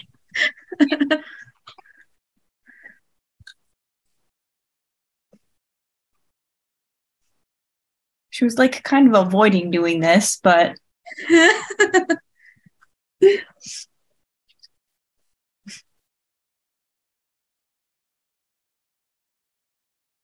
7. You fall in and you just feel this wash of energy come over you. And you now have the ability to re-roll any skill check once per day for 3 days. Cool. Clay like pulled her in and like grabbed her in a hug and was like twirling them around in the pool. He is going to reach out a hand to Diani. She will take it and climb into the pool herself rather than be pulled in. Bronwyn, like, at first is like clinging to Clay and why did you do that? But then, like, as the feeling like kind of washes over her, she also starts laughing and like turns to like wave Diani her over. armor is no longer silver plated, it is now gold. Oh, I don't know how the commander's gonna feel about that. I'm so sorry I changed your color palette. Welcome to Gryffindor. She would like to leave. So did you roll a d8? 8. Shit. Okay. You fall in, or you step in, and you feel this heat rising within your body. And you kind of hiccup, and as you do, a spurt of fire comes out of your mouth. You have the ability to breathe dragon's fire in a 15-foot cone once per short rest, which is 3d6 fire damage for the next 3 days. Oh my god, amazing. Can you send that to me so Yes, I can have it? I will. Yes, I will take a picture of the chart once everyone is done. I love this for you. Bronwyn just like her face lights up. She's like, Diani, you just breathe. I'll do it again. She's like holding her mouth and like looks honestly shocked. And then she's like, I don't know how I did that. I don't think I can do it again. I'm gonna tickle her. Sure, why not? I will use my one use before for 3 short rest and just blow fire into the air. And it like reaches up into the trees, and you're like, ooh, it's on fire, but it like immediately like goes out. As it reaches the trees, like the leaves like kind of sizzle a little bit, so like slightly singed, but it just dissipates almost immediately. How deep is this pool, out of curiosity? It's probably up to your shoulders. But I can stand. You can stand. Okay, cool.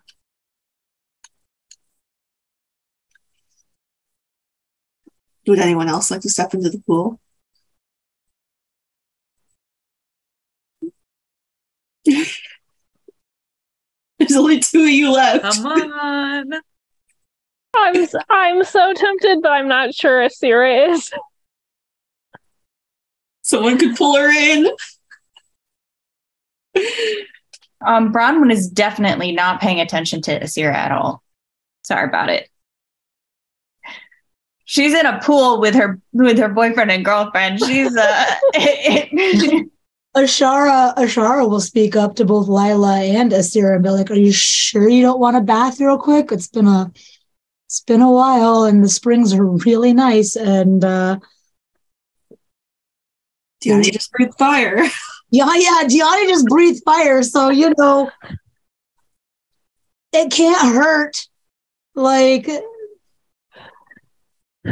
the inscription in the shrine said that it was a blessing. So,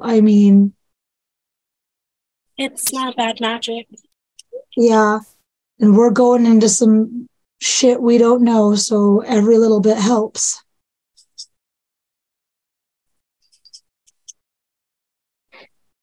Sorry, I'm laughing. I don't know. I guess Ashara will give Lila a sly look. Maybe we'll give you magic kissing powers for when you see Colin.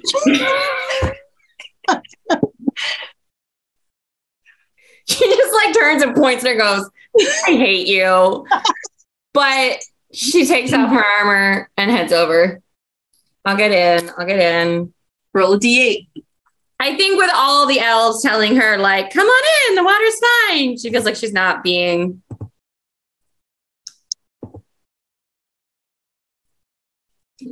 D8. That's a 2.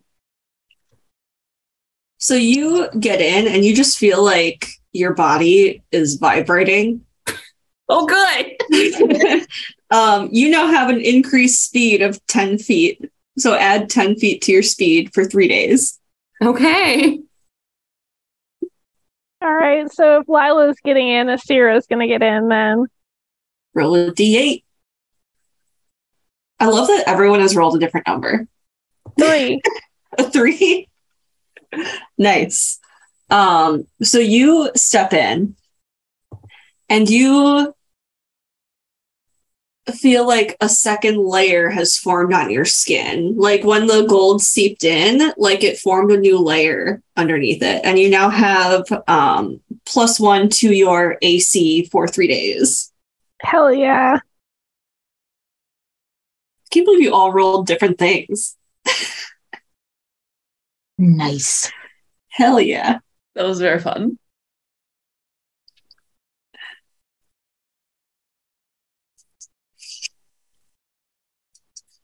It's the hot spring episode. Yeah. So you guys are all just bathing in the hot springs. And are you just having a grand old time? I assume you're just having a grand old time. I'm out at the hot springs now. I'm watching the horses, but We're making out. Absolutely. There are things happening in the lovers' pool. I feel like there's a point where like inspired. Exactly. Like Lila gets in and is like, "Oh, this is nice," and looks over and sees that whole situation and is like, "Cool, I'm gonna go dry off. Goodbye. Leave you alone." She's using that extra 10 feet of movement immediately. Full Colin sprinting in armor. All right. So once you guys are finished in the hot springs, Ha ha ha ha. get your Oh yeah, we finished.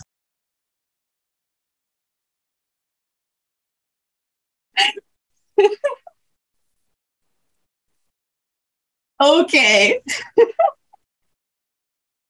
So you redress and collect your horses and continue onward. As you continue further and further away from the hot springs, you notice that the forest has gone almost eerily quiet. There's no more birds chirping, no bugs buzzing.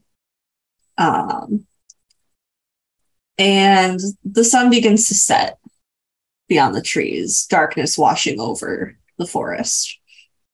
However, off in the distance, you can see the glow of a fire and the silhouettes of a camp. And as you get closer, you start to hear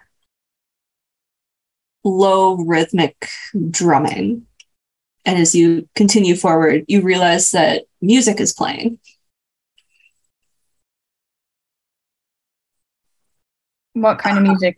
Does it sound like Your blade and Elven music? Does it sound like is Elven music? My cat is going to fall. I've been holding her bed, and she just keeps getting closer and closer to the corner.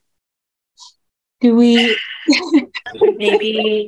Maybe Diani and Ashara should try to sneak up and see what's going on first. Yeah, I was gonna say, do we? If we get closer, do we see like any clan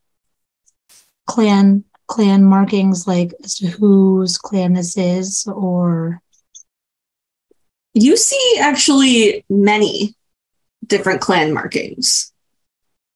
And you do recognize the marking of Clan Llewellyn.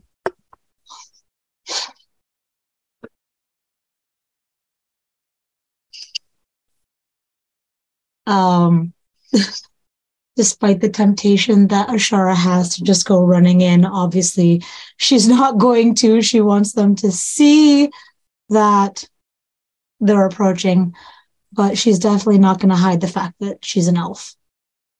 But to the rest of the party, she'll be like, fall in behind Diani and I.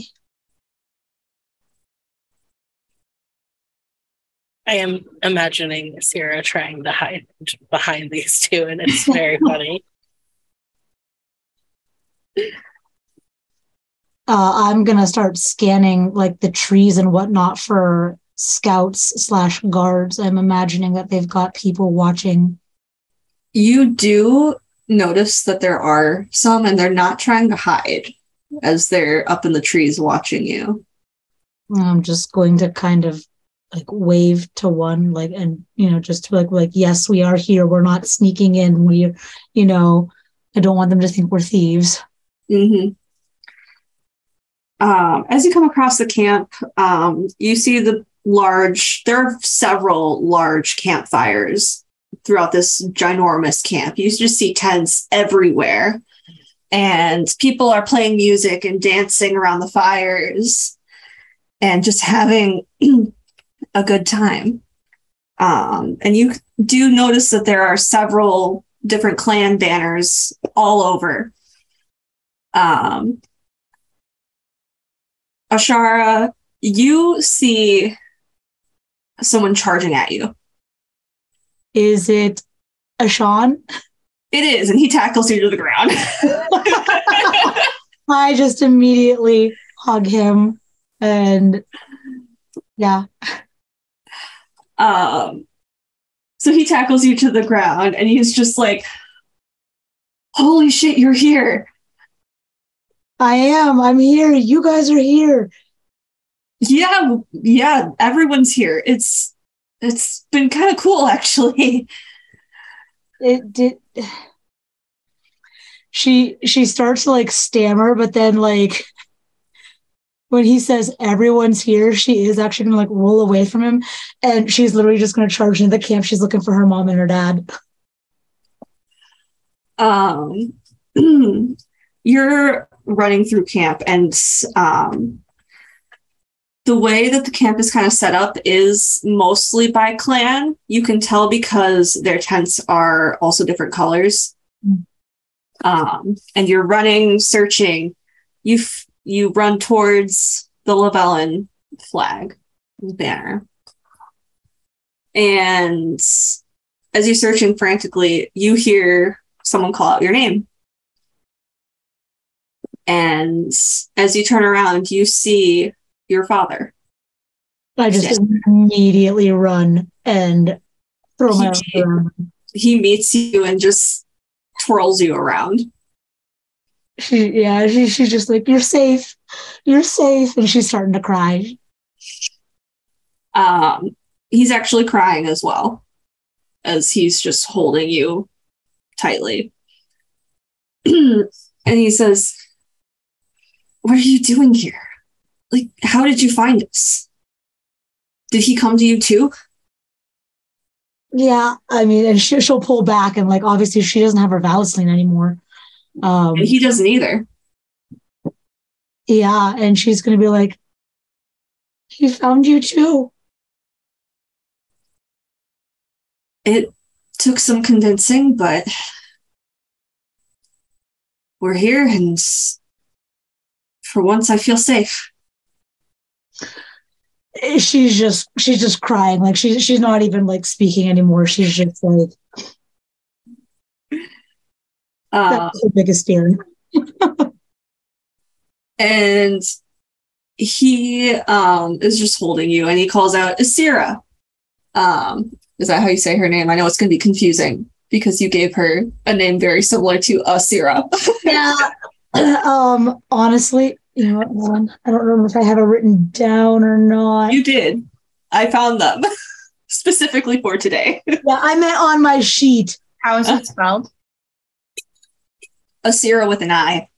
Yeah, so it is Asira. pretty much, it's the same pronunciation but different spelling. Yeah. We'll say he calls her Izzy. There we That go. would be a cute nickname. There we go. He calls out Izzy. And you see as your mother kind of picks her head up and sees you, her eyes just go wide, and she gets up, brushes off her hands, and runs right towards you. Yep. I'm just whole family reunion. She's gonna be like, are the twins okay? Are they here? And she responds, they're with the other children somewhere. Okay, that's fine. That's fine. They can play. Everyone's safe.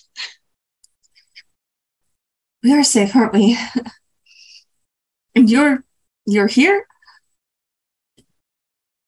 And she looks at your father and she says, how did you find us? And I'm gonna look back at the rest of the party because I'm assuming you guys are. I don't know if did you follow me? Because I'm gonna gesture to Diani and I'm gonna pull her forward. Just be like, he gave Diani directions. And be like, this is Diani. Sort of adopted her. She's like my sister now. So I'm like, Diani, this is the moment you say that she's your sister, your mom steps forward and hugs Diani. Like, this is Mama and this is Papa. Tiani like stiffens for a second and then just like melts into it, and she is starting to cry as well. And she says to you, thank you for bringing her back, and know that you are welcome with us.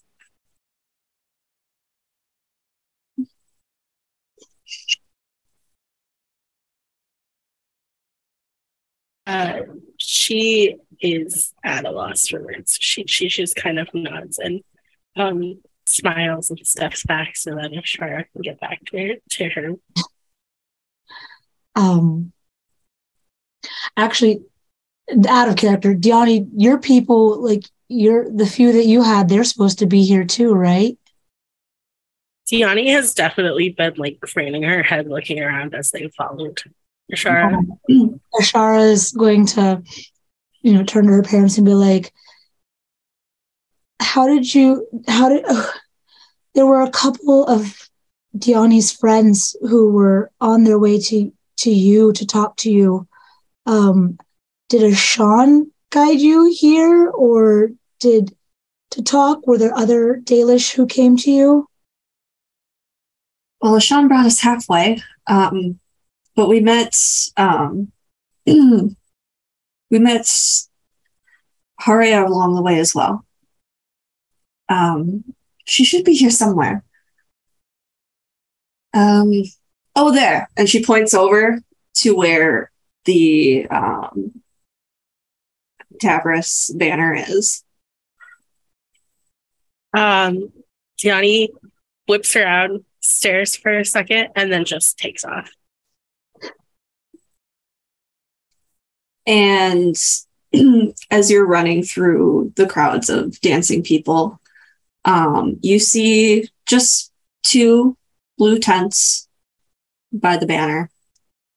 And an old woman sitting on a log outside. And she looks up at you, and her eyes are just wide as she just sits there, kind of frozen for a moment. Rather than like tackle her, Yanni's gonna drop to her knees in front of her and just like cry. And she wraps her arms around your shoulders and just holds you. It takes her a few minutes to calm down, and it's a lot of like stumbled apologies and sobbing. And she just kind of strokes your hair as you sob into her arms, and she's crying too.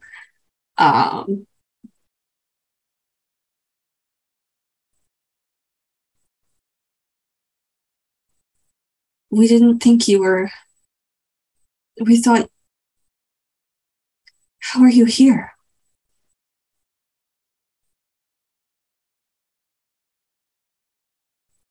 I ran away. I hid and I ran away, and I'm so sorry. I thought that everyone was gone. I never would have. It's not your fault, dear. Does she still have her mom's name? Or are they also gone? They're also gone. It is fate that brought you here. I'm sure of it. Fen'Harel has been a better guide than we could have imagined. She kind of laughs, like this just a really weak, watery laugh, because, yeah. He has been far more forthcoming than I ever thought he would be. I believe he's trying to make amends for his past. And this is certainly one way of doing it.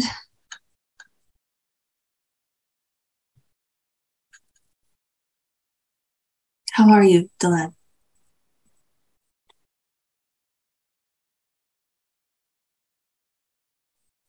She pauses and like there's a couple moments where she goes to talk and then stops herself. She just kind of, I am very tired. Well, you've come to the right place. You are free to rest and recover as you need. I know we still have quite a long journey ahead.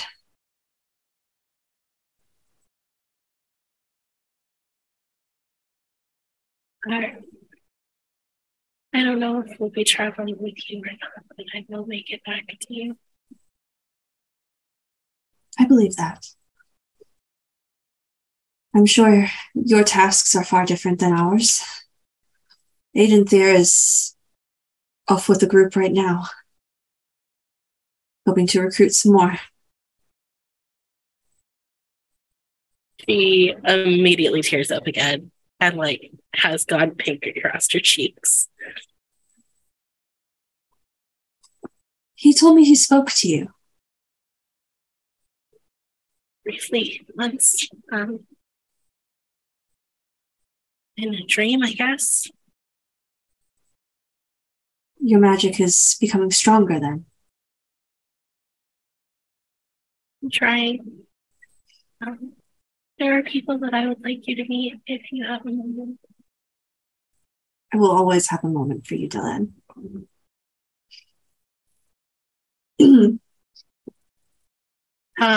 She will stand and look and to see where the group is. There's still a room without it.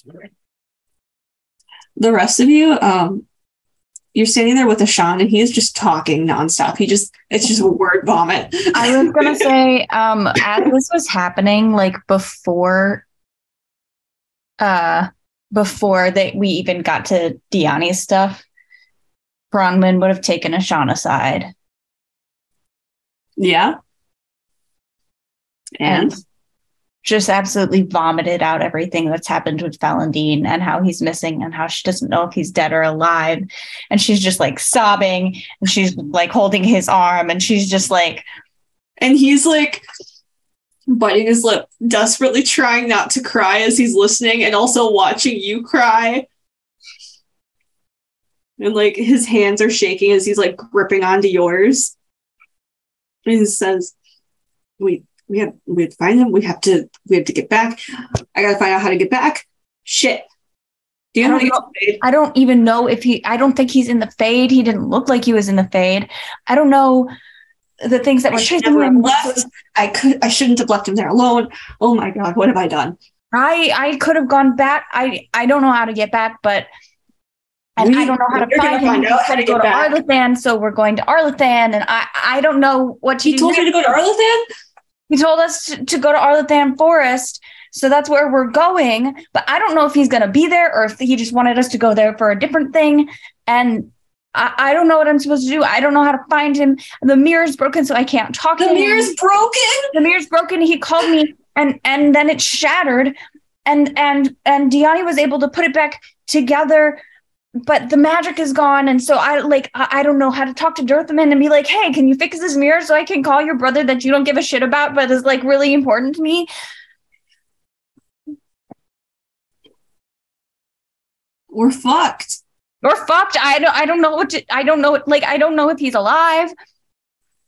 I don't know how to tell if he's alive. I'm freaking out, man. I'm freaking out. What happens if the God of Death dies? I don't know. Do we all just like float around in the Fade after death if no one is there to like? What if we all become demons and we take over the world? This is bad. This is really bad.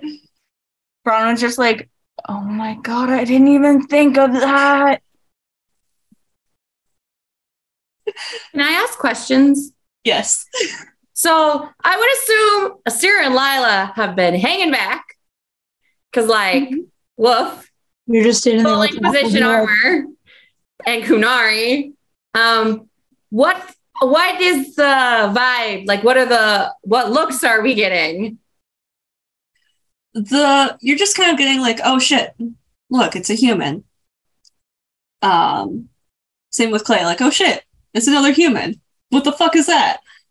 And then they look up at Asira and they're like, oh no. Because they see what the fuck is that?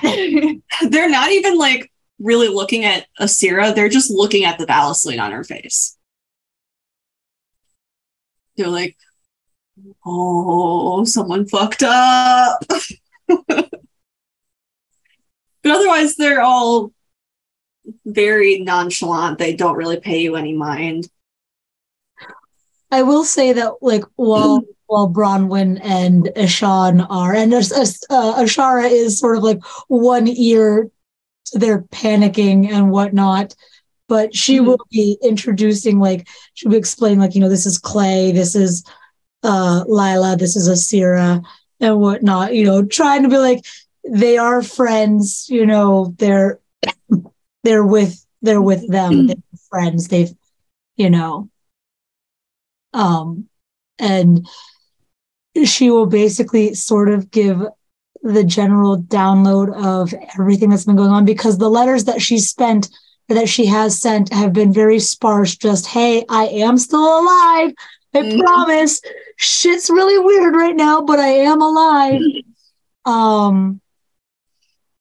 At which point, I don't know, she will say to her parents, I don't know if Ishan told you, but they have magic now.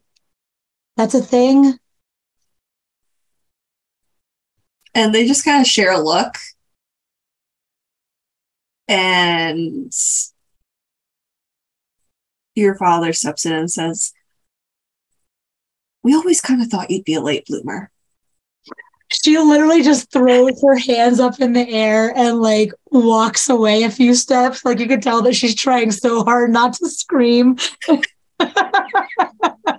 before she walks back. It's just, when you went off to the Inquisition, we figured it would happen then. You're still so young, but it just never happened. And then all this happened, and when he told us that you had magic, it was a relief to know that it wouldn't just stay bottled up within you anymore. Oh, okay. um, has he, like, our instructions have been vague because, you know, stuff.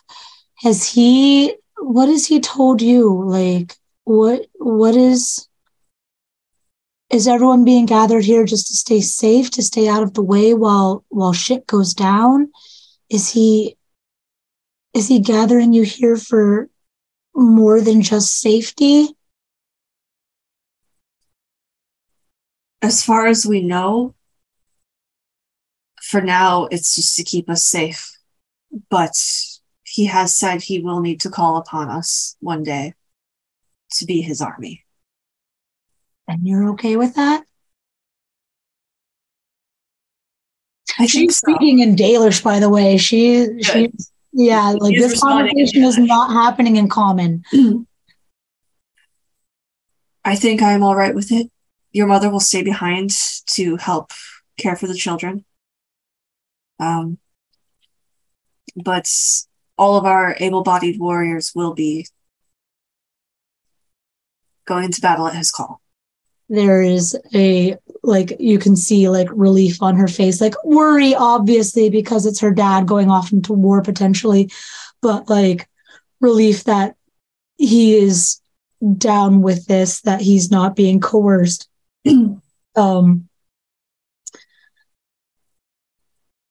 We, as far as I know, we're on the hunt for, and she's going to drop her voice a little bit so that the humans can't hear, even though she's talking in Dalish. She's like, as far as I know, we're on the hunt for Andrew's weapons. They're real? Supposedly.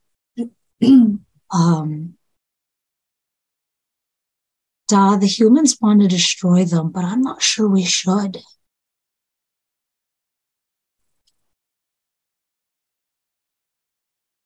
To be honest, I never paid much attention to the stories. But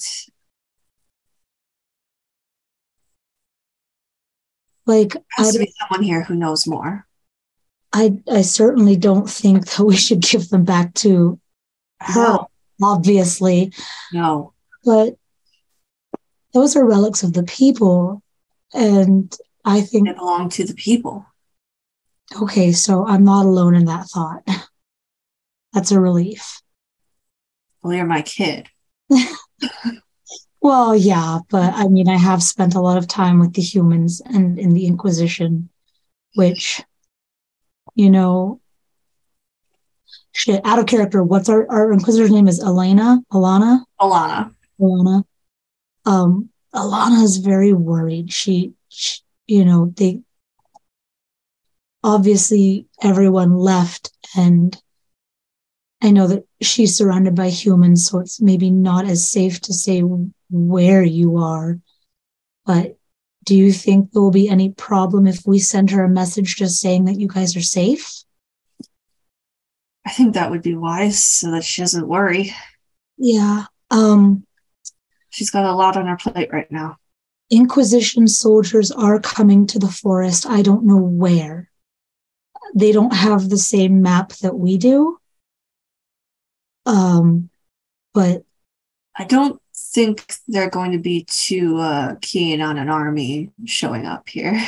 No, I don't know if they're showing. I'm not sure where they're being sent exactly. I can try and find out. They're, I think, meant to help us find the weapons, and gods know that I won't let them find this place if I can help it. But there are humans and they are coming. So I don't know if anyone here has a more direct line to Fen'Harel. I'll have to speak with the keepers. I see him in my dreams sometimes, but it's not always a guarantee. But that's better left to people wiser than me. but I figured you guys should have a heads up that. Yes. We'll have to gather the keepers and they'll decide what is best for the people. And if you can think of anyone that I can talk to or that Dione can talk to about her weapons and maybe a starting place to look for them, the other gods are hunting them as well, I presume. Well, I'm sure that Dionne's keeper would know. Okay. And she's going to kind of like give a sad laugh and be like, it's kind of funny. Out of all of the gods that we've met, the god of death was the best one. Maybe the only one worth wearing Valislin for. Really? Yeah, he kept Ashan alive. And he kept us alive. And told us the truth when he could have lied just like the others. We don't know what happened to him. He's in danger too. He's maybe the only one that I would willingly save at the moment. Well, let's hope you get the chance. And he kind of steps forward and places both hands on your shoulders, and he says, I'm so proud of how far you've come. She kind of like laughs a little bit and like still crying. And she's just like, I've been so scared that my choices were going to harm you. I don't know what I'm doing. None of us do. But you're really good at bullshitting your way through it. That she will laugh and she'll give him another hug. And he does hug her back. So at this point, is Dionne bringing her keeper to meet the others? So you kind of overhear as Ashara's talking to her father about the weapons. And Fen'Harel looks to you with just kind of her brows are furrowed, a little confused, and says in Dalish, is that your mission? As Tiani will nod and then like reach out and touch Ashara's shoulder just to let her know that they're there. Yeah, I'll turn and kind of, half bow to the keeper.